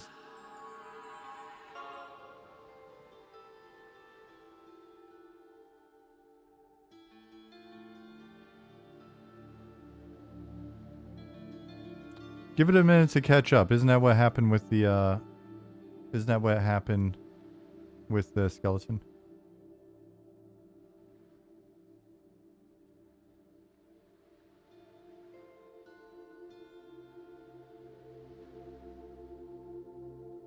Gotta figure out why this is this way. Is it everything now? Because I know I've done bat form in the past and not had a problem.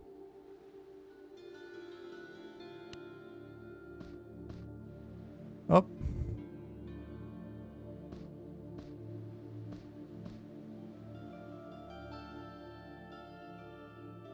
Now we can see me. I'm just naked.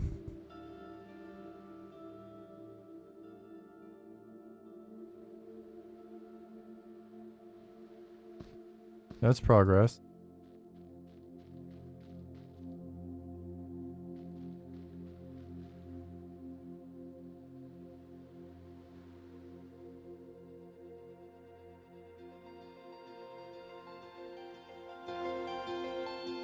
Dude, Zukin was doing this morning and had basically zero problems. So I honestly don't know. I don't know what's going on.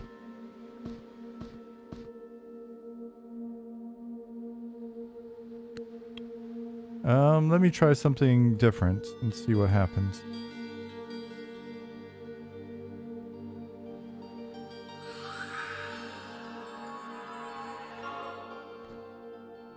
So, well, that's funny.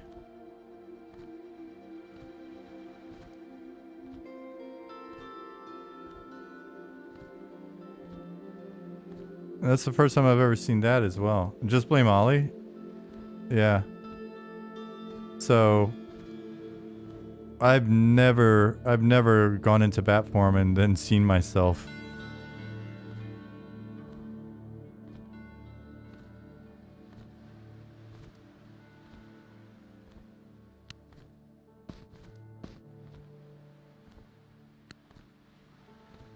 So I have no idea what's going on there. Although you like this concept of being carried by a bat.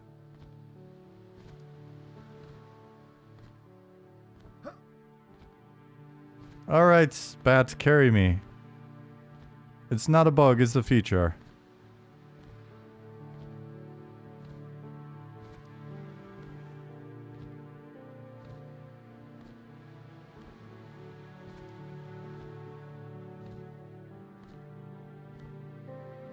Alright, so we've got this area that will be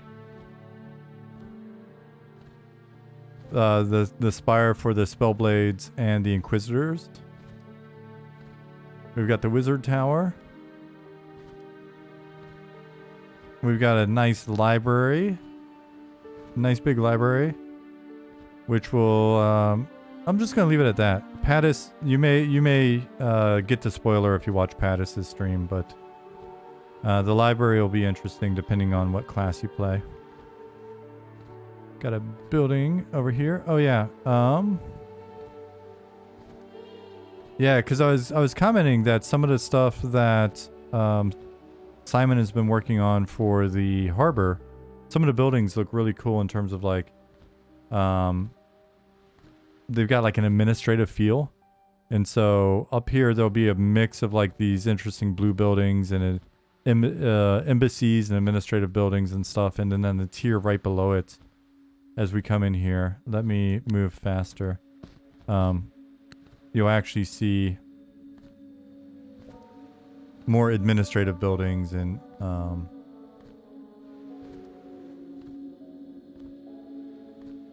library spoiler. Enchanter walks in, sees vast amounts of knowledge. Warrior walks in and asks where the coloring books are. Impossible. We don't have warriors. We've got fighters.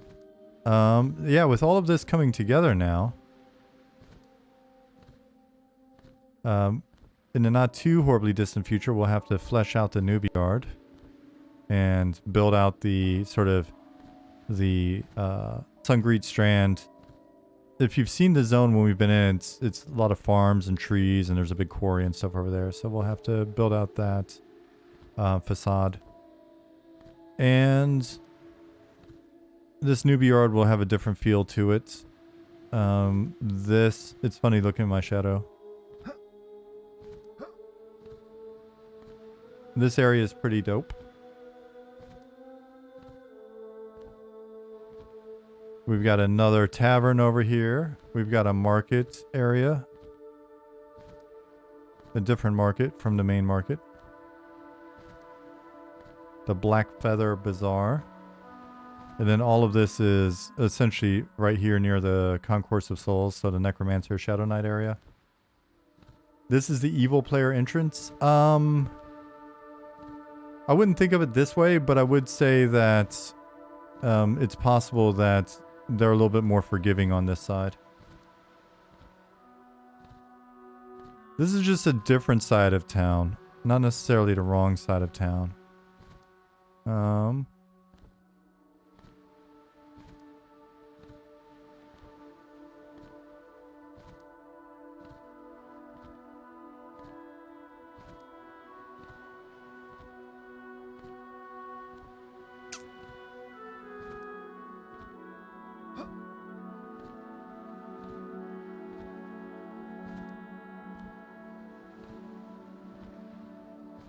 Now this area over here will be the wrong side of town. So once Riverbend goes in, this is an area that if you come over to as a low-level player, you're probably going to need assistance getting your corpse back.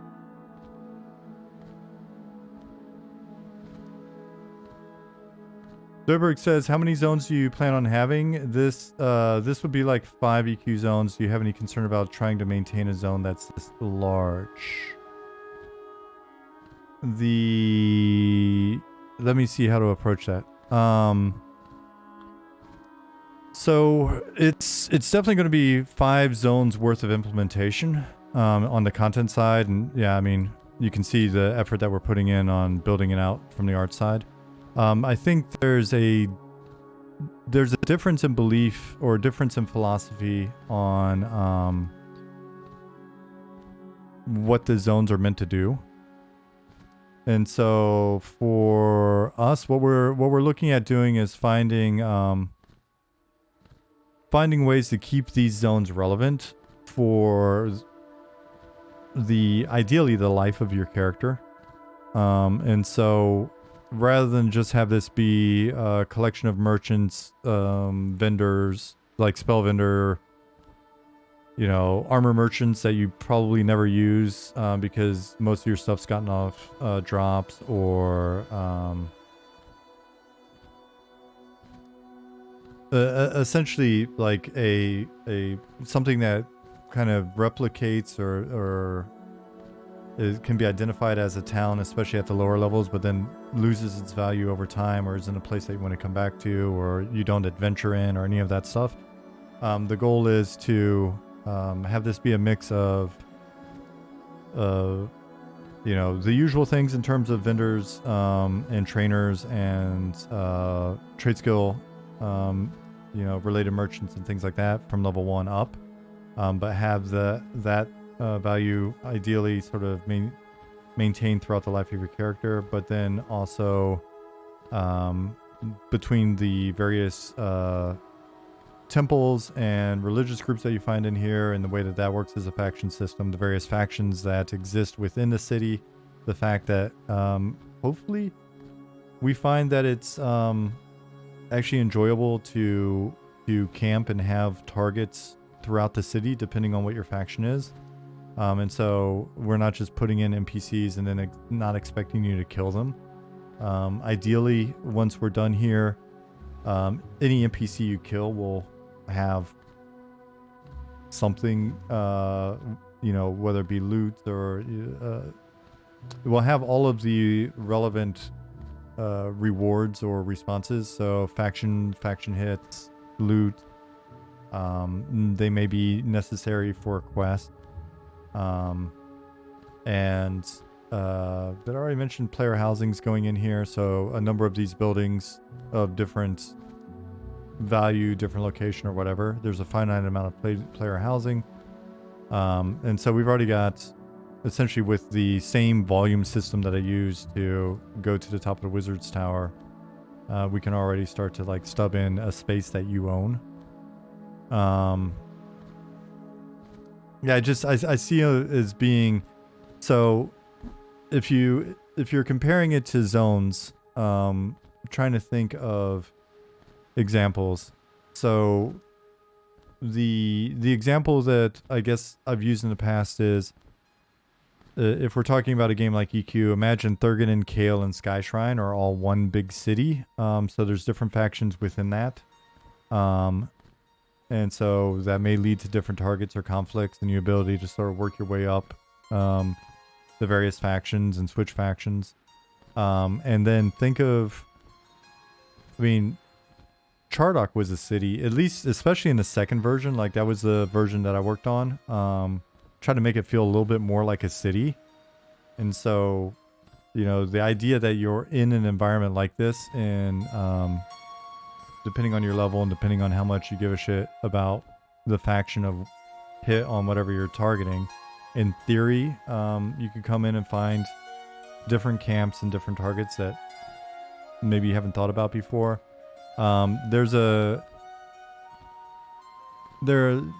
Even now with us barely just sort of getting started with content, there are a number of things that I want to do or have started doing that allows us to get like a different vibe depending on even like, simple things like time of day. So something I was showing Orkin staff earlier is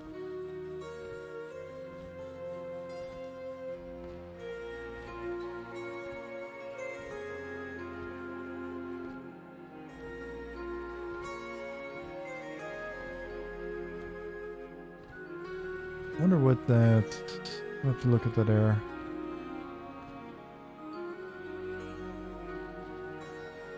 Oh, look, I've duped myself. Now there's a me writing me.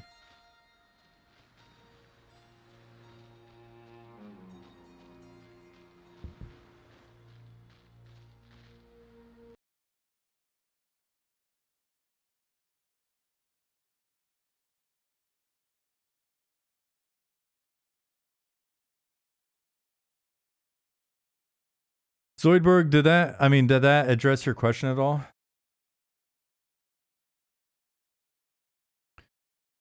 So I'm essentially we're keeping an eye on the amount of investment a city like this is for us, and we're going to learn from it. My concern is if we make cities that are much simpler, so easier to get. I logged in the wrong character. Much easier to sort of get in.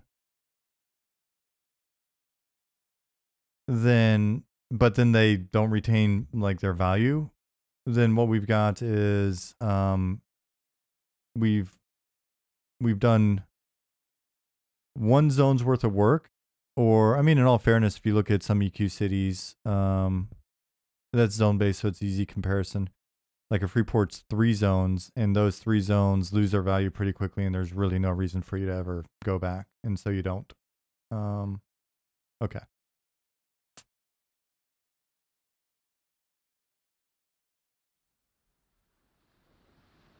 I don't know. I think maybe it's just my machine today or something. I don't know. Everything's slow as shit today, relatively speaking.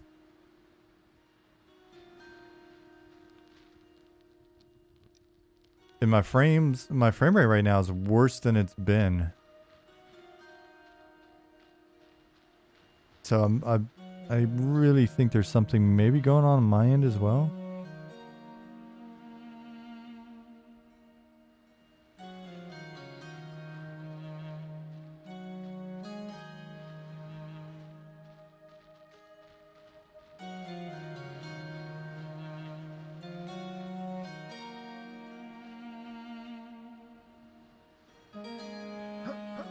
Never thought you'd be doing civil engineering and game development. Not initially, but after the first few years at Sony, it started to click. Like all of the different things you've got to consider. All right, so we'll just run around with my my 20 frames. So this is an area that I want to get some base pop in. I've got the nighttime population for this area. And so I'll show that in a second.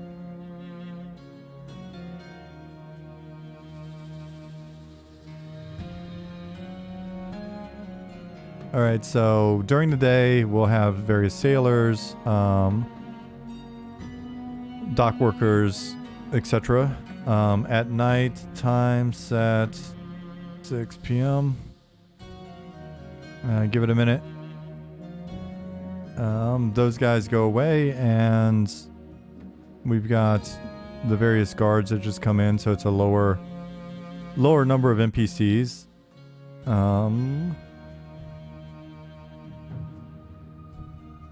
Various roamers and stuff in here, basically just patrolling and keeping an eye on the ships at night.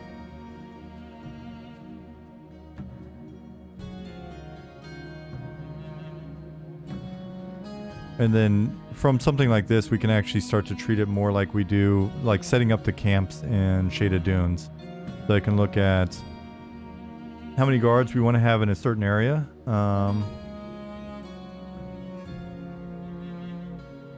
And sort of what those pools feel like, and what what level range we want to play around with for stuff like this as well. You see a number of guards appear in various places and start patrolling. The night market's a bit different. During the day, you'll see guards patrolling. I've got a number of guards just sort of patrolling and looking out at the stalls and stuff during the day. But then at night, they all basically just go to the outer perimeter, and there are no guards moving around on the inside. Performers come out at night. You gotta give them a little audience and stuff. Depending on who's performing, there may be some members of the audience that vary a bit. Do the guards actually equip a torch to generate light, or are they their own light source? All of us, all of the NPCs are just, it's just a value in the DB at the moment. They're not equipping a torch. When skeletons and the others equip torches, the problem we have right now is that it doesn't actually act as a light source, so that's a separate bug that's been filed, or a separate feature. Is there going to be a leash for mobs without a zone line? How far will mobs follow you? Am I getting ahead of the project? We are zone based. This just happens to, for the time being, be a really big ass zone. So it's probably going to be subdivided into zones as we go, but there's no leashing.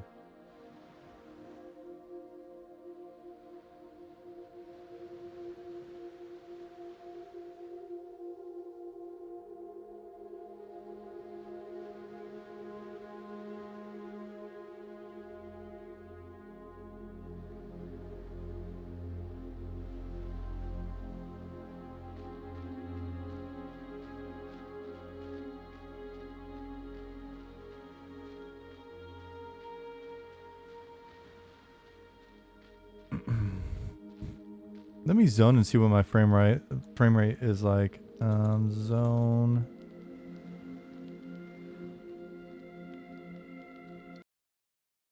Again, it may just be on my end today. Zoidberg says, I'm just wondering if these big zones may end up like POC and feel extremely large and empty. They might, but the reason why... Wait. So it's an ever-expanding problem, right? So Plane of Knowledge was added because all of the starting cities, even if they were only 1 to... Well, most were, what, 2 to 3 zones? All the starting cities were empty. And so Plane of Knowledge was created in order to get all of the people in one spot that would normally be in starting cities, especially new players that would then be in an empty city, and then they would go to Plane of Knowledge through the book, and then they would see other new players.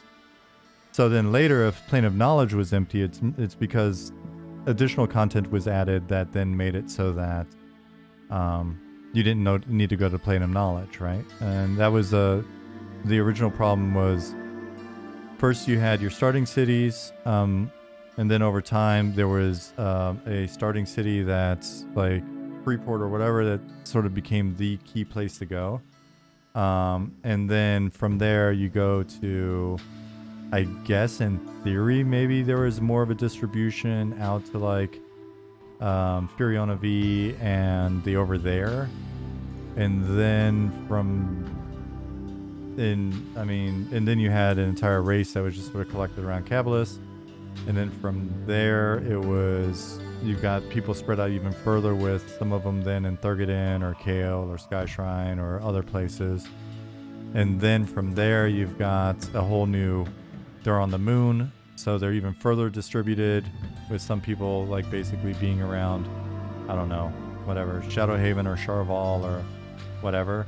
And so the approach that we're taking here is, we're investing more in this city because we want to be able to cater to more levels of content in one city, right? In theory, if this is set up the way that I've just been describing and it's satisfying, in theory, if you didn't give a shit about your faction with this city, you could probably level in this city without ever leaving this city. Now, naturally, you want to go certain places to get certain drops or whatever, but there's also a certain amount of that type of stuff that can drop in the city. Additional, like putting the sewers in, for example, as a level, just a low-level zone. We've got a bit of that with Wormsbane, but Wormsbane's a lot bigger than it looks, and there are areas in Wormsbane that you haven't even seen yet. And so ensuring that there are higher level targets, like our sewers will be a higher level target, so you could come back and go to the sewers and level. Decisions that we make with regards to, it's really simple stuff that it may not work, but one of the things that we've got set up at the moment, and it's been something that the team hasn't been like completely aligned on in terms of liking it, or feeling that it's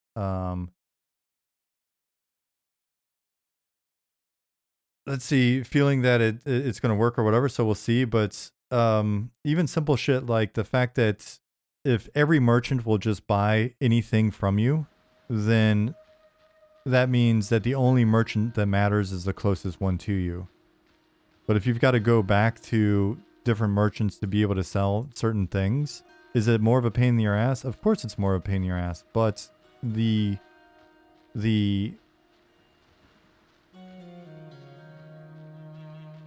need to do certain things which aren't necessarily convenient is what allows those things to maintain their value over time.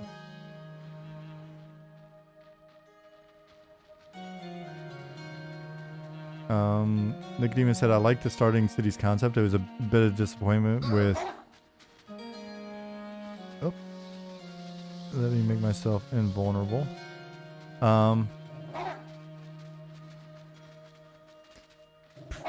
Let's see. Everything... A bit disappointed with everything went kind of obsolete with Plane of Knowledge. Everything was obsolete before Plane of Knowledge. It's a weird thing because I know I explained this a lot and maybe I'm just wrong and I remember history wrong and designed the zone wrong or whatever. But when we keep... I hear a lot in the community like Plane of Knowledge made starting cities obsolete and they made wizards obsolete and they made druids obsolete. And it was like, guys, all those things were obsolete before Plane of Knowledge. That's why Plane of Knowledge wound up... One of the biggest reasons why Plane of Knowledge came into existence, because we already have Plane of Tranquility to get you to the various planes in Pop, right? I designed both of them. And so the thing that we were looking at was players were logging into Freeport or Caladem or Calathan or whatever, and they would not see another player for a week. And if they didn't quit, then maybe they would eventually see someone somewhere. But we were monitoring the usage of the old world zones, and they just weren't being used. For the most part, the only people in the old world were new players that were coming in and going, I thought MMOs had other players in it. Where are the other players? And so we created one spot that you could get to from all of those places. And then you could see other players. That was the bulk of that thing. And the reason why those places were obsolete was because every expansion grew the world instead of making the world deeper and richer and adding more into it. I think the first thing that, and it didn't do a great job of it necessarily because it introduced instances, but the first expansion where we went back and inserted more content into the existing world was Lost Dungeons of Norath, right? And so the thing was, it was this constant sort of like put new zones in, as opposed to, because we had to sell an expansion as opposed to going just focusing on the live service, which, you know, it wasn't necessarily our decision. I think I've explained before a couple of times, the expansions were something that we had to do as a team because we needed to put a box on the shelf. We needed to have a PR splash. We needed to be able to say the 26th expansion is released or whatever it is, right? Instead of just going, hey, we've revamped the following 5 zones, right? Like, I loved working on the Chardock revamp. And we could have been doing that in the existing world. And we, I don't know, there may be a point to it. Like, it could be that if we were just doing a lot of zone revamps, people would be like, oh, what is this? We want new things. So I don't know. But for this, the idea is to provide a nice canvas to be able to work in, focus on, live updates and live operations as we go, have a bunch of content in these areas and in places like the city. We've got lore sort of backing, you know, the idea that this city in and of itself is built on ruins that are built on top of ruins. So there's all sorts of shit in this area, even as we expand the world out, that you'd probably want to come back to and check out and that we can unlock over time.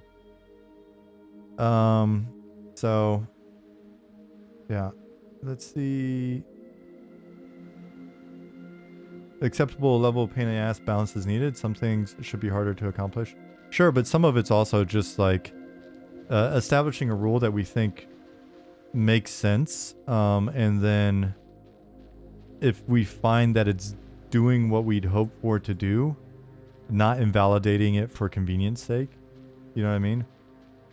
Is that green glow the dungeon? There is a dungeon up here. It's not built out yet, but there is a fortress up there that's fallen into disrepair. That you'll eventually work your way up to. So one of the topics that we hit on as a team was this idea of certain vendors only wanting to buy certain things from you.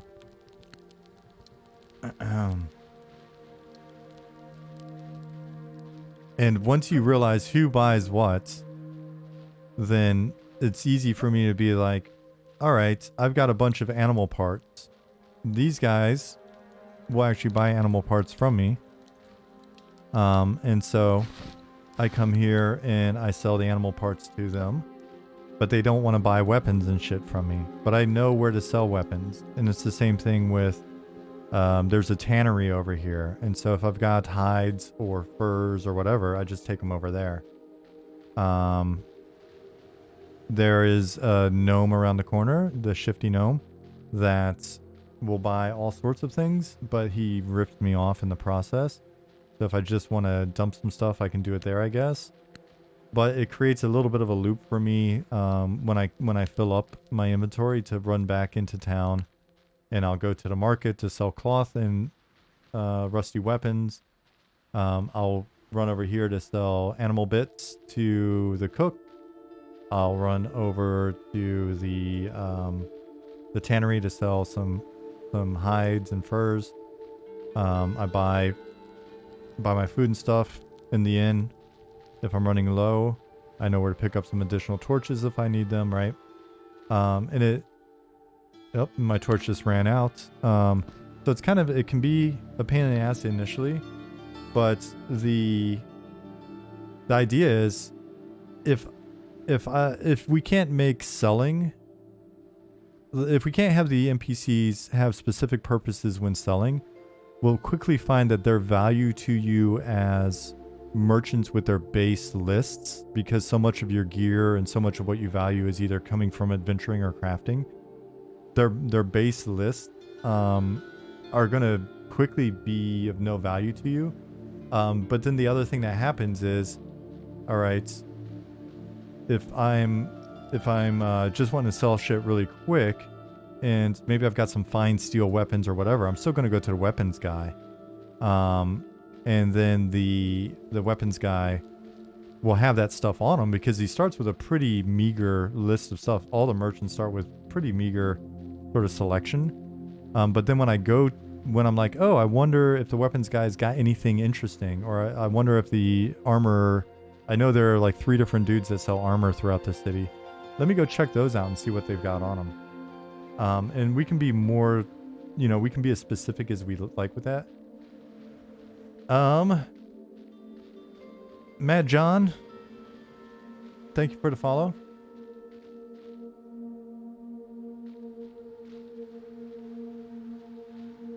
GV Risen? G Risen? I don't know. Tell me what I should call you. Thank you for the follow 15 minutes ago, but I was rambling and I didn't thank you in time, so. What are you guys saying?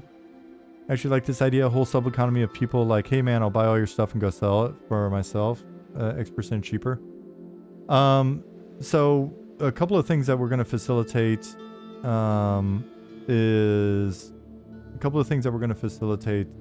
are meant to help players that want to be the people that buy stuff and then resell it. So we've got the idea of a kind of like a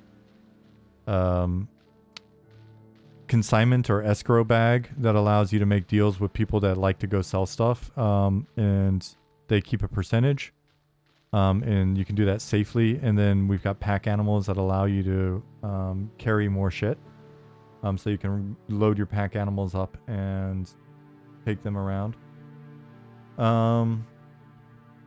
are most things you loot used for trade skills. Most things you loot are either, at the moment, are used for quests or resell. We're starting to pepper in some stuff that'll eventually be used for trade skills.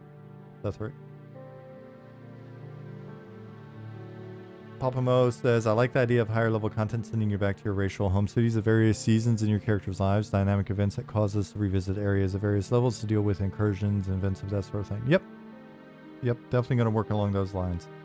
Are you worried about people getting lost in Night Harbor with how big it's become? No.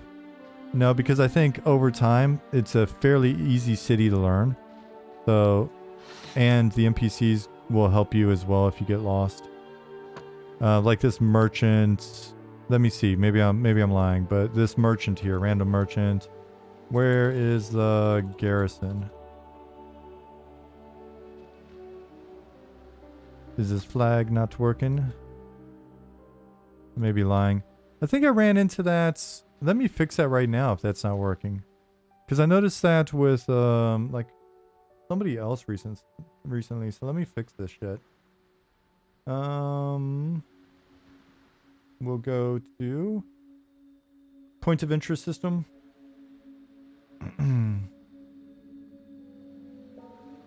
Because I updated it to be a more generic flag so that more NPCs could actually use it.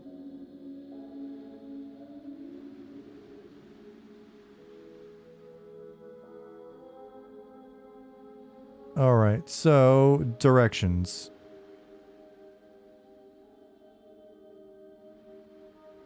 But Radagar, it's really not that hard of a city to get around in once you're actually in and moving around and get used to it. There's some main drags that go through it that are easy to learn, and then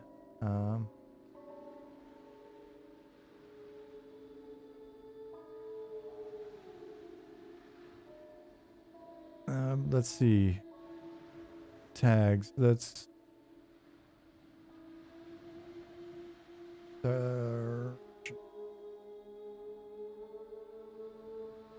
so we've got.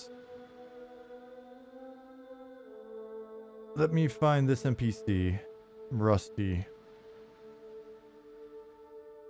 Is he tagged? He's not tagged. Okay. So all merchants are not tagged.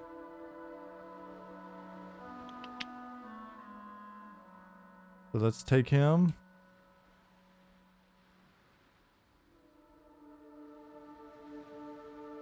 That's a fairly easy bug to fix. Alright, so you'll see how the system works now. Reload zone. So I'm going to repopulate the zone with data from the database that I just changed.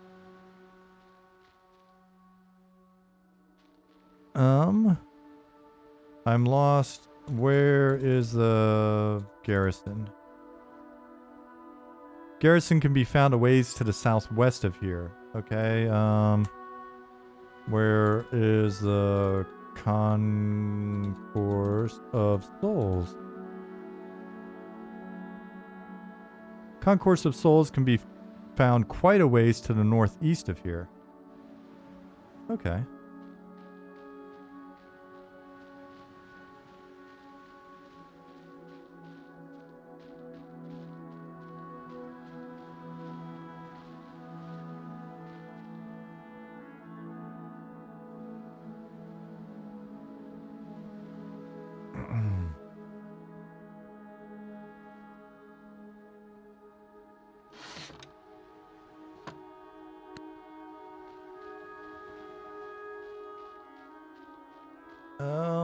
Let's see.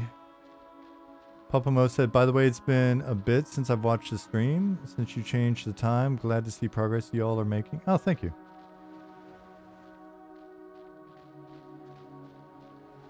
And it's the same thing with these guys, right? Like,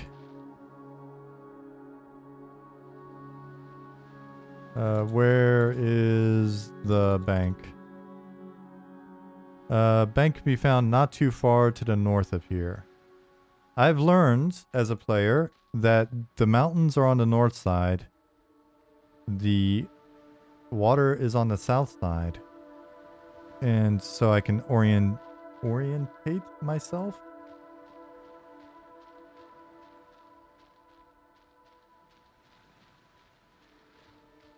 So the bank is this way.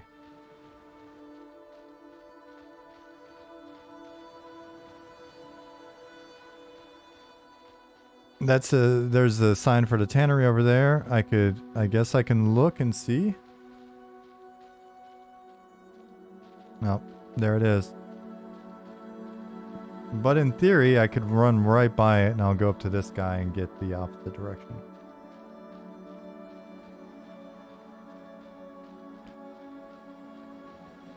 But yeah, for the time being, I would say that this city's probably one of the easier ones to learn based on the examples that... Oh, it's to the south of here. So that guy said it was to the north. This guy says it's to the south. So it's somewhere in the middle.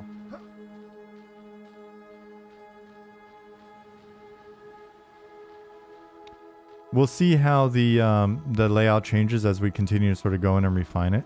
But for the time being, we've got some pretty big thoroughfares, and once you learn the various districts, it's not super hard.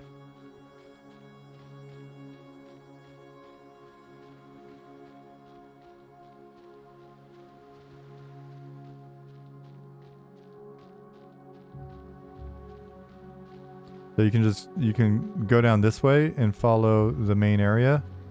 Or if you're a bit daring, then yeah, you can definitely run through the market.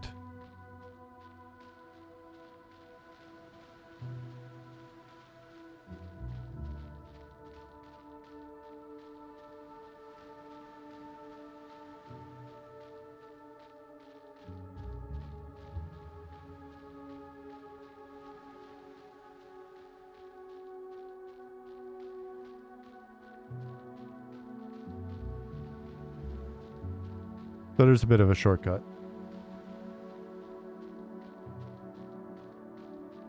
Did I ever see the EQVR experience that someone was working on YouTube? Yeah, I've seen at least 2 or 3 of them.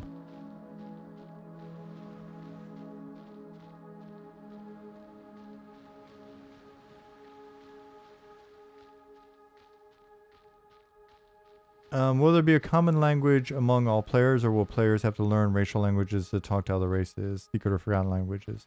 So, for the time being, we've got common language, and then we've got a number of placeholder racial languages. And there'll definitely be some rarer secret languages. I think we even have a secret language or 2 that's already in the database, just kind of as placeholders to get our creative juices flowing.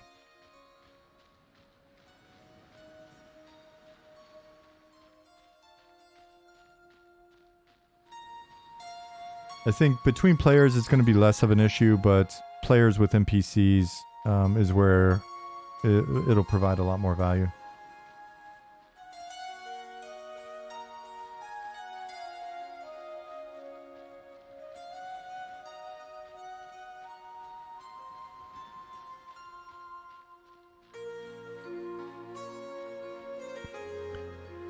I think one of the other things that's kind of biasing at least my view on the city and building it out is I really love the various books, the like tabletop, pen and paper RPG books that are built up around like a region or a city. And they just got, there's so much to them, right? This idea that you can find weird quests and random NPCs and adventure in a place that you've been in for years and you're still finding new stuff. To me, that's just fun. It makes that place feel like a place, not just like a, little theme park sort of stop. Tastes like adventure. Yes. I'm trying to think. Did I put... Oh, no. The thing that I just put in was... just put in the ability for... oh, not the ability for. That's been in. But I finally implemented the first mud object or mud action that is pushed to you. So like you walk through a certain area within Wormsbane and it will tell you you notice something shining through the cracks in the floor. And then if you look and like inspect that area or whatever, then you get an item that's part of a thing. So getting that little stuff in there and then having it be time-based or situational is going to be really cool. Because we can predicate interactions with the environment, whether or not you can see them or whether or not you can complete them based off of items that you have. Just any number of things, let alone conditions that are in place at the time. So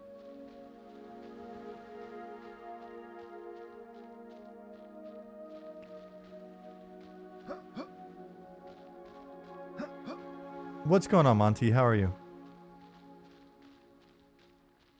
You haven't been affected by any of the craziness this year with your company, have you?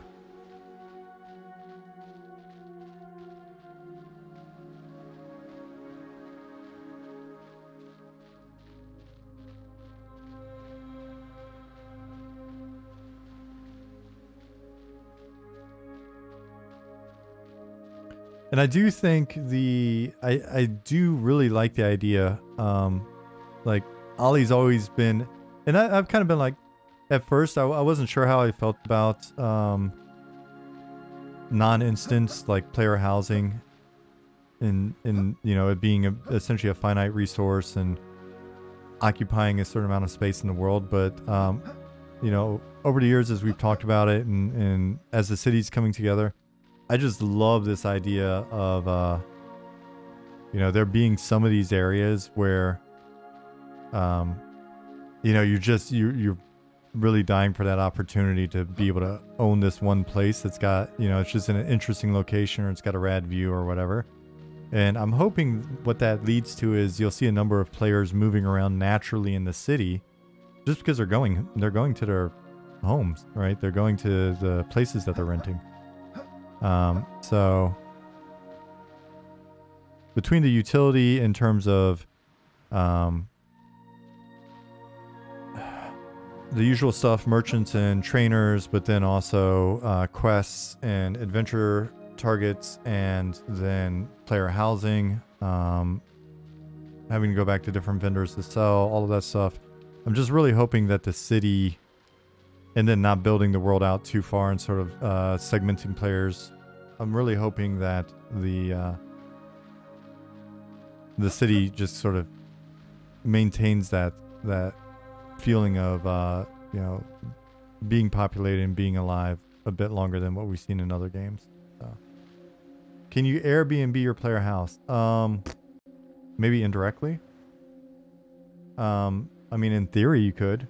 Because the city will charge you whatever the rent is, and then you can charge people, I guess. I don't know. If we allow you to then sublet. Huh.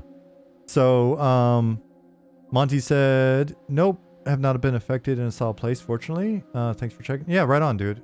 Whenever I saw something, I immediately thought of you and a couple other folks I know.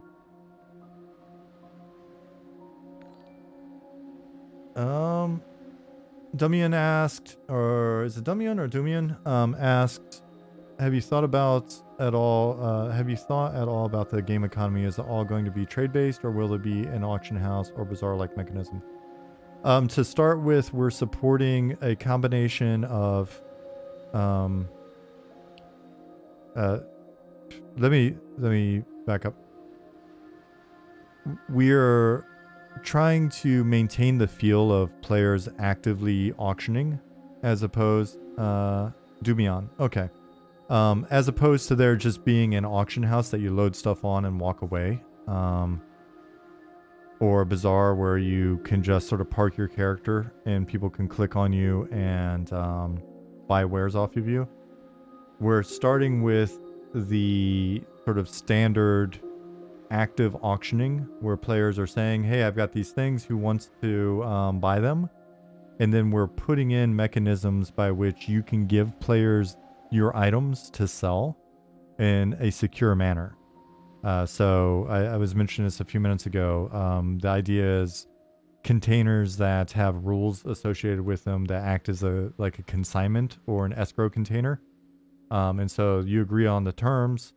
A player has 24 hours or 48 hours or whatever to sell the item. If they don't sell it within that time, it's returned to you. The percentage that they get. If they sell it for, 100 and they get to keep 10%, that's the sort of terms of the deal. And then the player that's making the sale, the salesperson in this regard, if they sell it for 200, then they keep 110 and you get your 90. So it's up to them to be as effective or as good a salesperson as you want. John says, I'll probably just vendor all my stuff because I'm lazy. That's fair as well. And then we would like to, over time, see about the best way to integrate players having their own shop. So.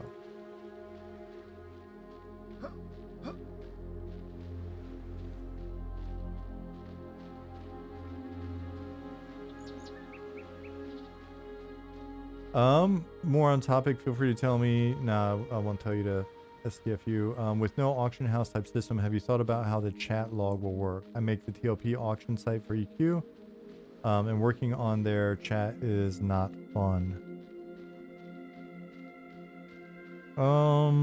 Help me, give me more information and help me understand what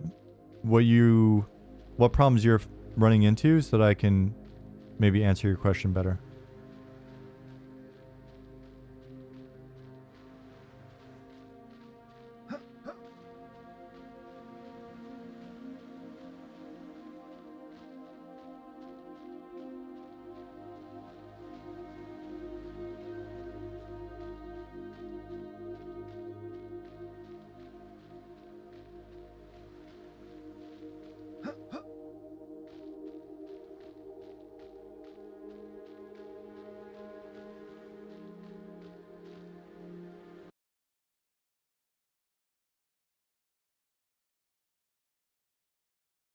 I'm gonna make a new character, and then because I think a number of you that are new haven't seen any gameplay or anything.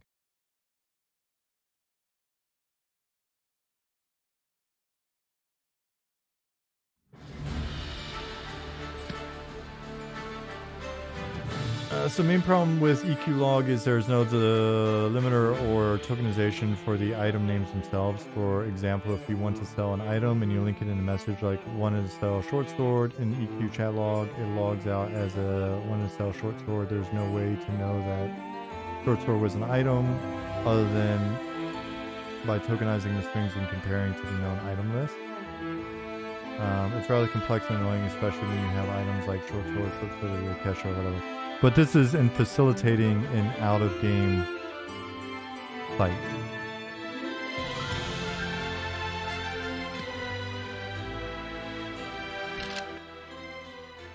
Oh shit. Did not mean to do that. Yeah, it's for facilitating log parsing, but the reason why you're parsing the log is for an out-of-game site.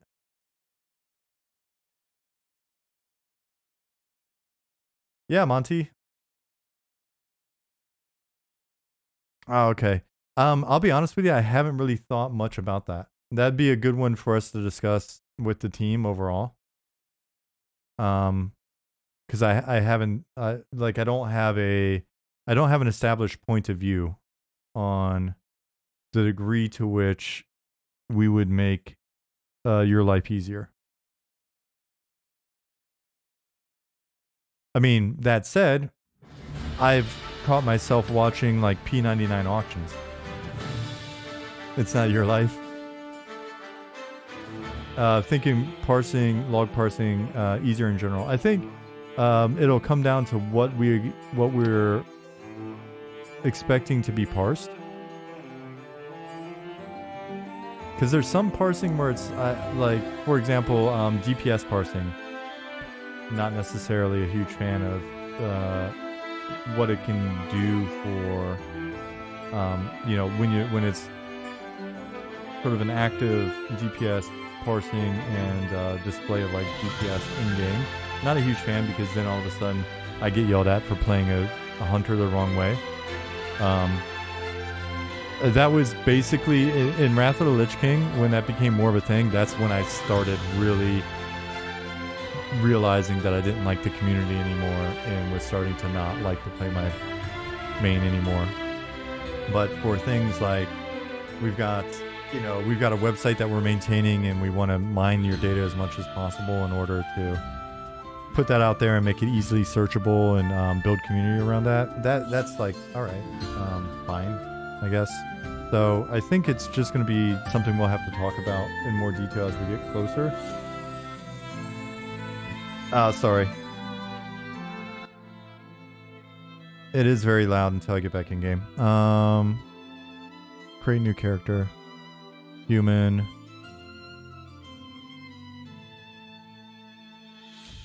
I never ever play an enchanter, so let's just do that. This guy's appearance is already good, so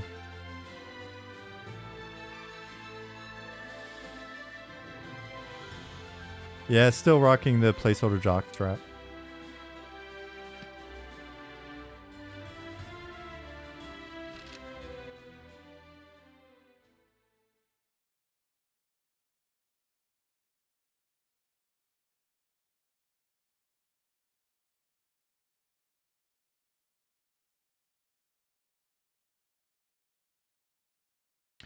BDC Retro says, if you're going to let players write logs from combat spam, they will create their own program. Would you actively block people from logging other characters' DPS than their own to the log file? It's an interesting question. We should take that one up with the team.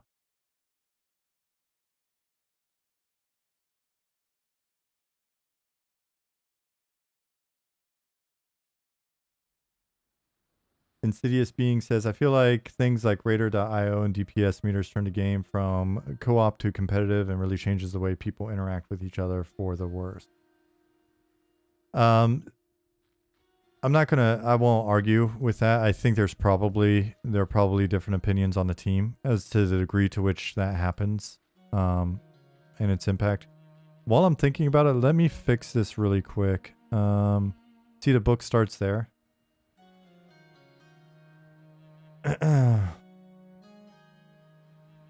OMG, the FPS. Yep. FPS today for me has been really not ideal. So we're looking at it. Usually it's a bit lower, about 15 frames lower than working in the client because I'm in Unreal at the moment, playing in the editor so that I can do two things at once. But today, isn't it a Unity problem? No. Did I say Unreal? Sorry. I do that once a stream. At least. So, and I will, for the life of me, I will never know why. Because like I said before, I've only ever worked on one other game that was in Unreal. All right, Monty. The team playing in the actual client gets pretty dope DPS though. We'll see.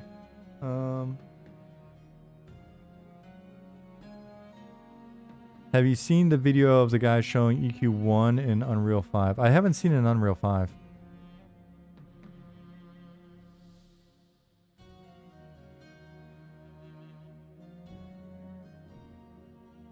While we're here, let me... NPC starting, or sorry, player character starting item.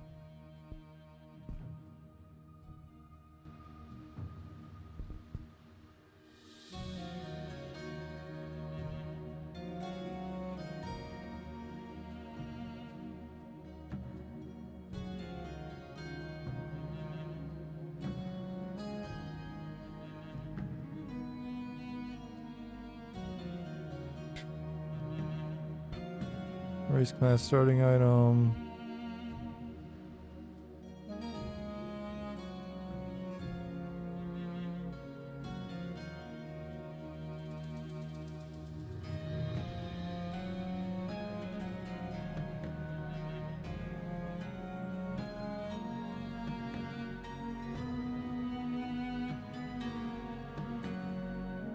So belts. Do we say 300?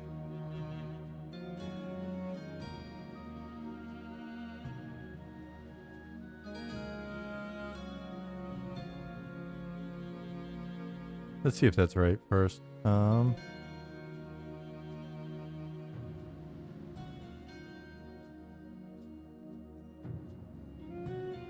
Reload zone.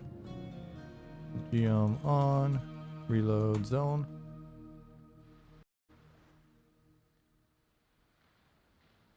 And let me make a new tune really quick and see.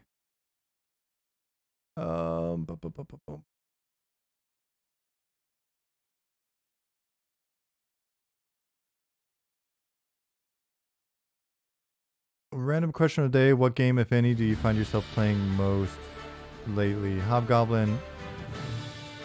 Hopefully that's addressed at everybody.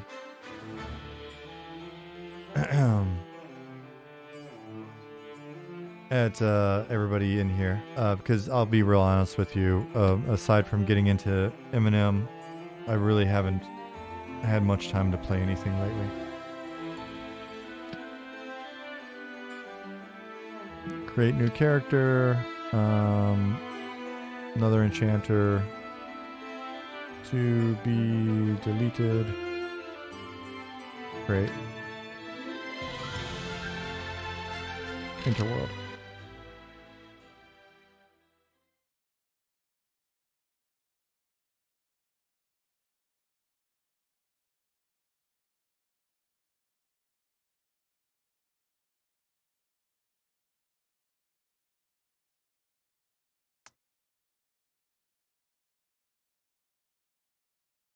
Monty's playing Subnautica.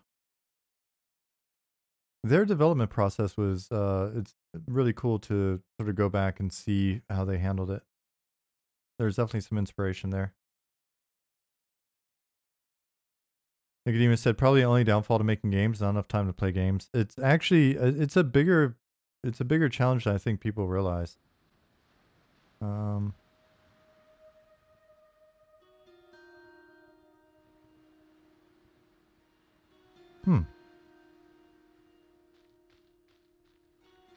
Maybe it requires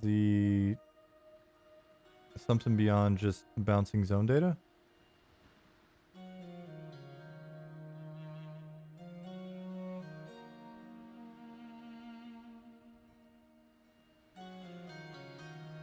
Let me scroll up, because I think we discussed which slot to put it in, and I was going to just use that slot and see.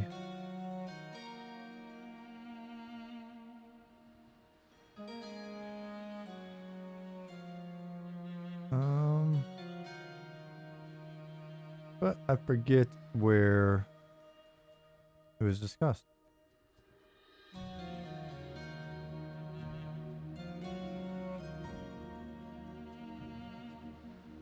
I remember I thought it was Nick that mentioned it. I'm trying to find it in Slack right now. Give me a minute.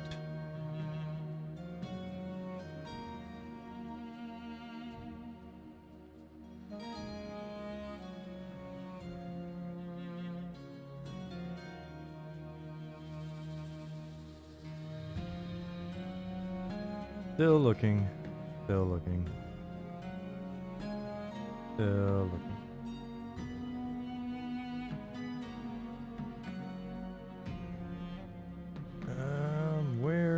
Where did we actually discuss that shit?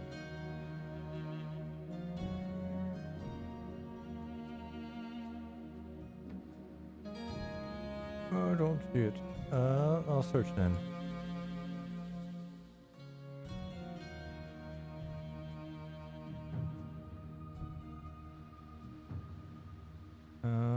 Okay.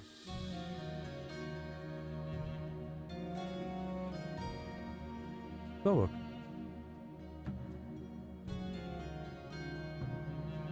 I can't find it. I'll find it later. Not a biggie.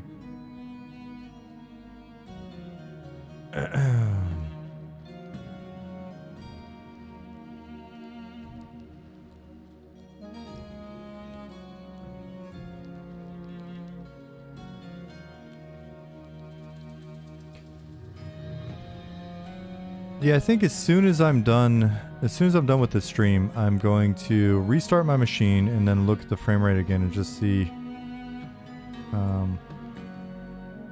What I can do is sometimes Unity gets a little funky, so I'll restart it and see what happens. Probably not it, but we'll see. Test manager. Go through just the hub. Yep. All good. Great. Get this loaded in the background. And meanwhile, I will go back in the database.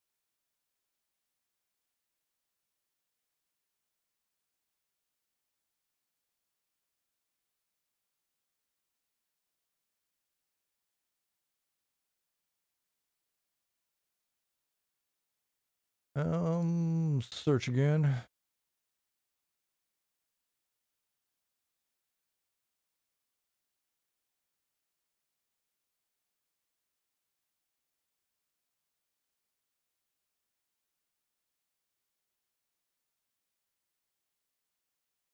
Bell.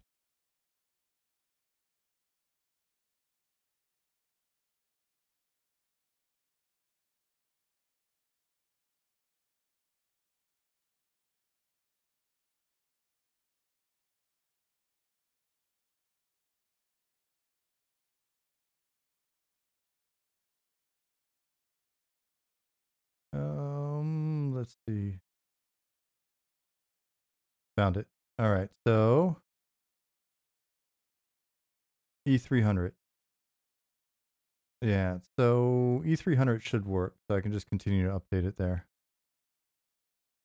Let's pop back in and see what happens.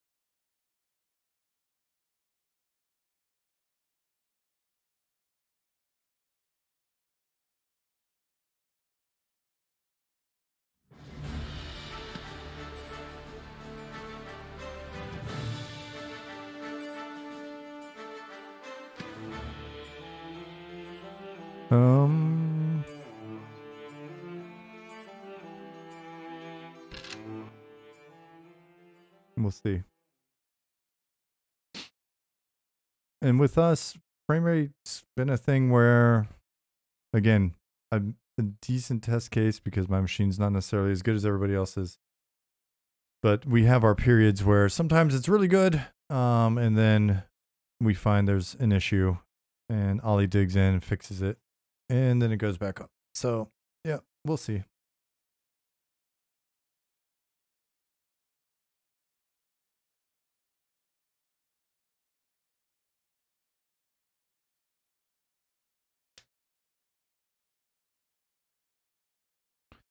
But I would say it's very possible it's my machine just because. Hey, what's up, Zig?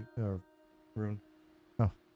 Oh, it's very possible it's just me, and I've got to restart my machine and take a look because it's literally the worst it's been in recent memory.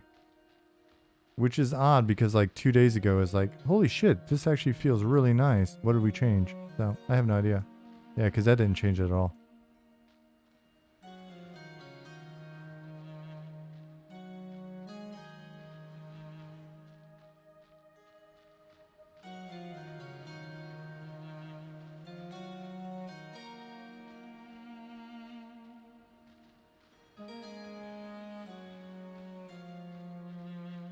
Cool. All right.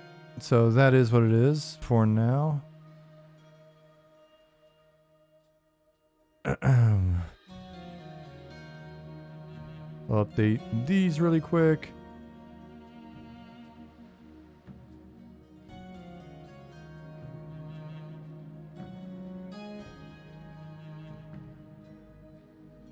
And get ready to wrap up. It is 4:48 on my end.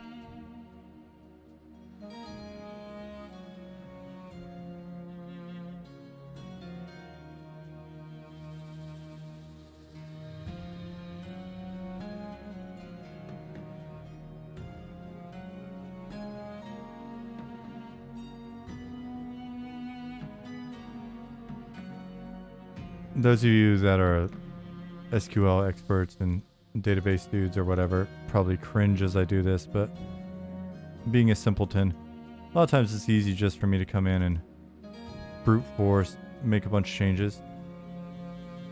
I find it relaxing. I don't know if you find it relaxing to watch, but that's a different topic.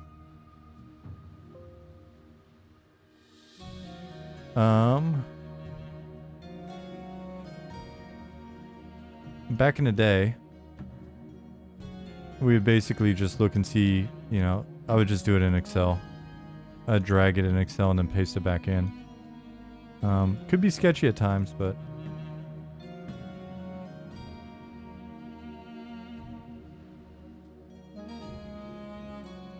all right, we're good.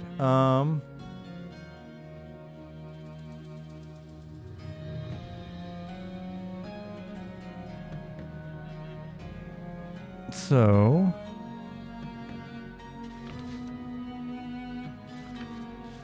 oh, this is an interesting conundrum. I forgot all these old characters that I have don't have spellbooks.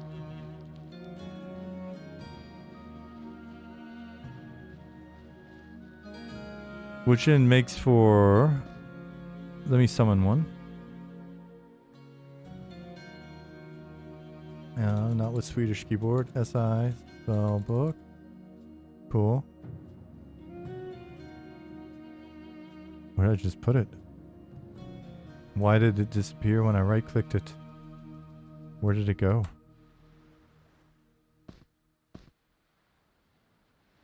Where does it go when I right-click it?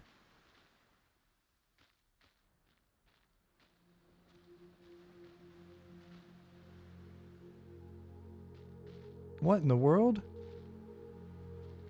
Drops, thanks you for the follow. Thank you for the follow. Valseki, thank you for the follow. In a bag? Maybe? Oh, okay, I guess. I was like, what in the world? Why did it disappear? Okay. Cool. Alright, so now if I open my... Oh, because it's in a bag, it's not where it needs to be.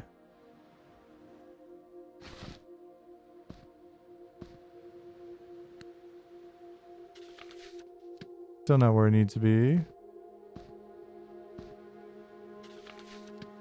Uh-huh. Interesting. So that bug still exists. Zone shaded dunes. Insidious, thank you very much for that.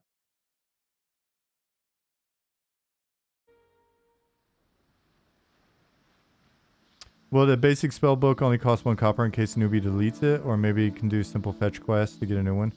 BDC, I might just throw in a simple fetch quest. Just because you mentioned that. I've been starting to sneak in little quests here and there. So. Alright.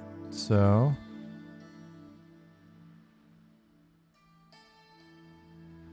Here's my guy.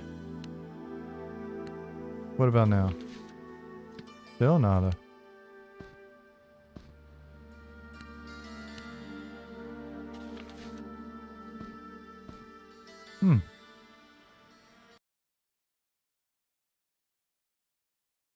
Log back in.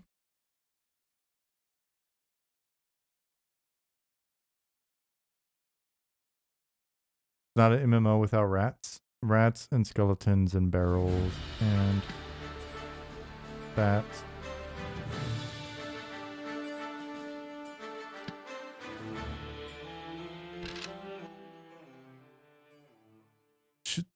This shouldn't be too weird just because it's older character.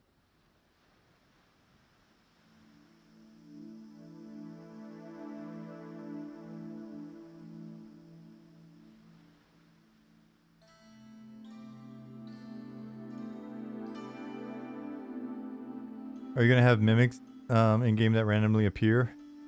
Maybe not as early as EverQuest does, but mimics are pretty badass though.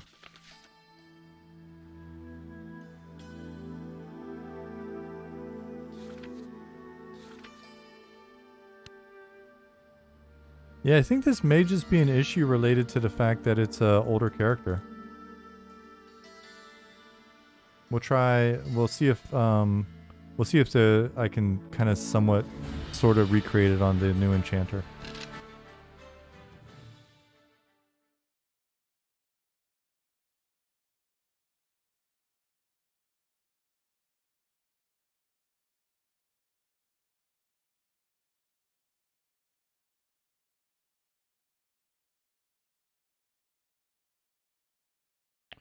Let's see.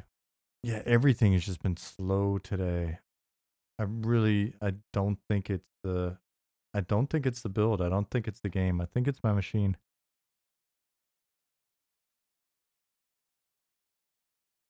Bust open Unity profile. I think it's pure magic. Yeah. The problem is the profiler, I guess, also has a fair amount of overhead. I'll admit to being lazy and basically just asking the guys to open the profiler. Let's see. So I've got my book. And let me go ahead and scribe my spells into my book.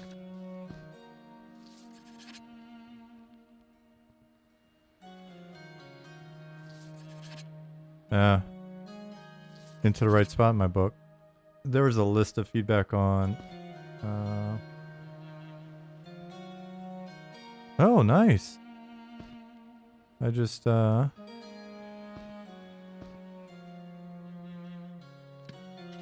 I see what's happening. Essentially, there's a bug here that removing it, it's not picking it up again. Which is weird because I would say even earlier in the stream, right, we were looking at it. Remember, I was like picking the book up and the book 1 tab would disappear, put it back in, it would reappear. So something within, I guess, whatever the latest pull was or whatever's going on has made this bug appear. That's pretty strange. All right, well then. On that note, it sounds like we've got a number of things to follow up on outside of the stream. It is almost 5 o'clock, which means I need to get ready to actually get out of here. Well, take the dog out, and then run to the grocery store, buy dinner, and be ready to have dinner with Jasmine before popping back in to Monsters and Memories Land and seeing if we can get some of the stuff worked on. So I'll wrap up for now. I will be back on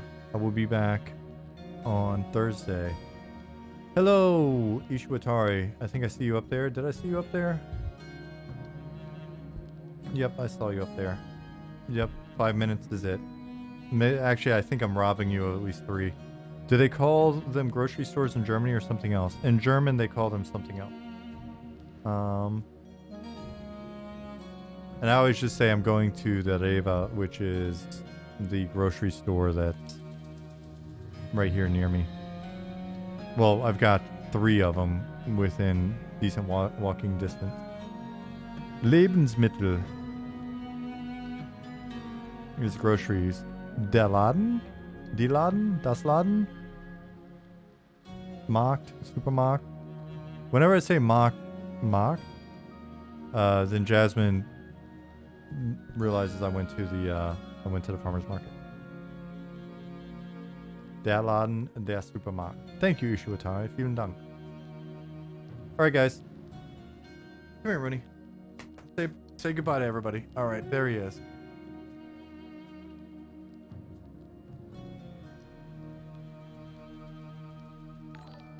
Nicodemus, thank you for your generosity. John, there you go. Now you're official.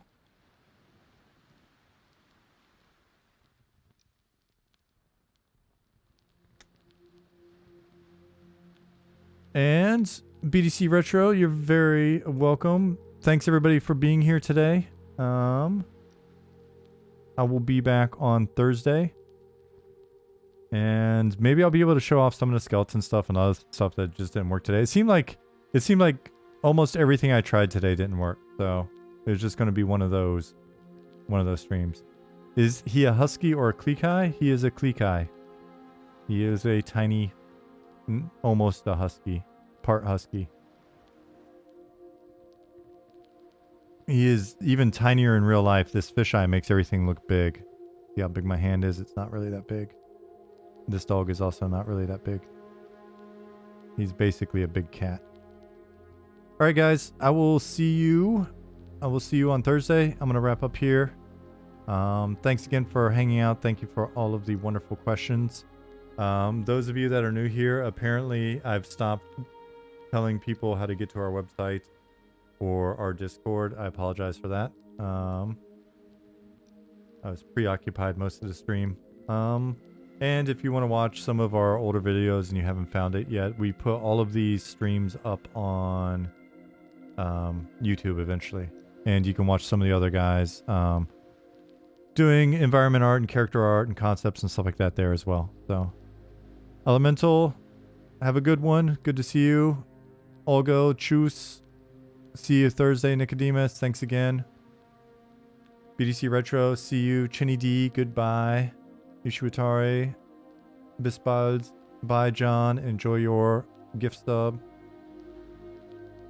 T-Con, see you, buddy. And, yep, let me reach past the pupper. See you, Squishy Mustard. All right, I'm out of here.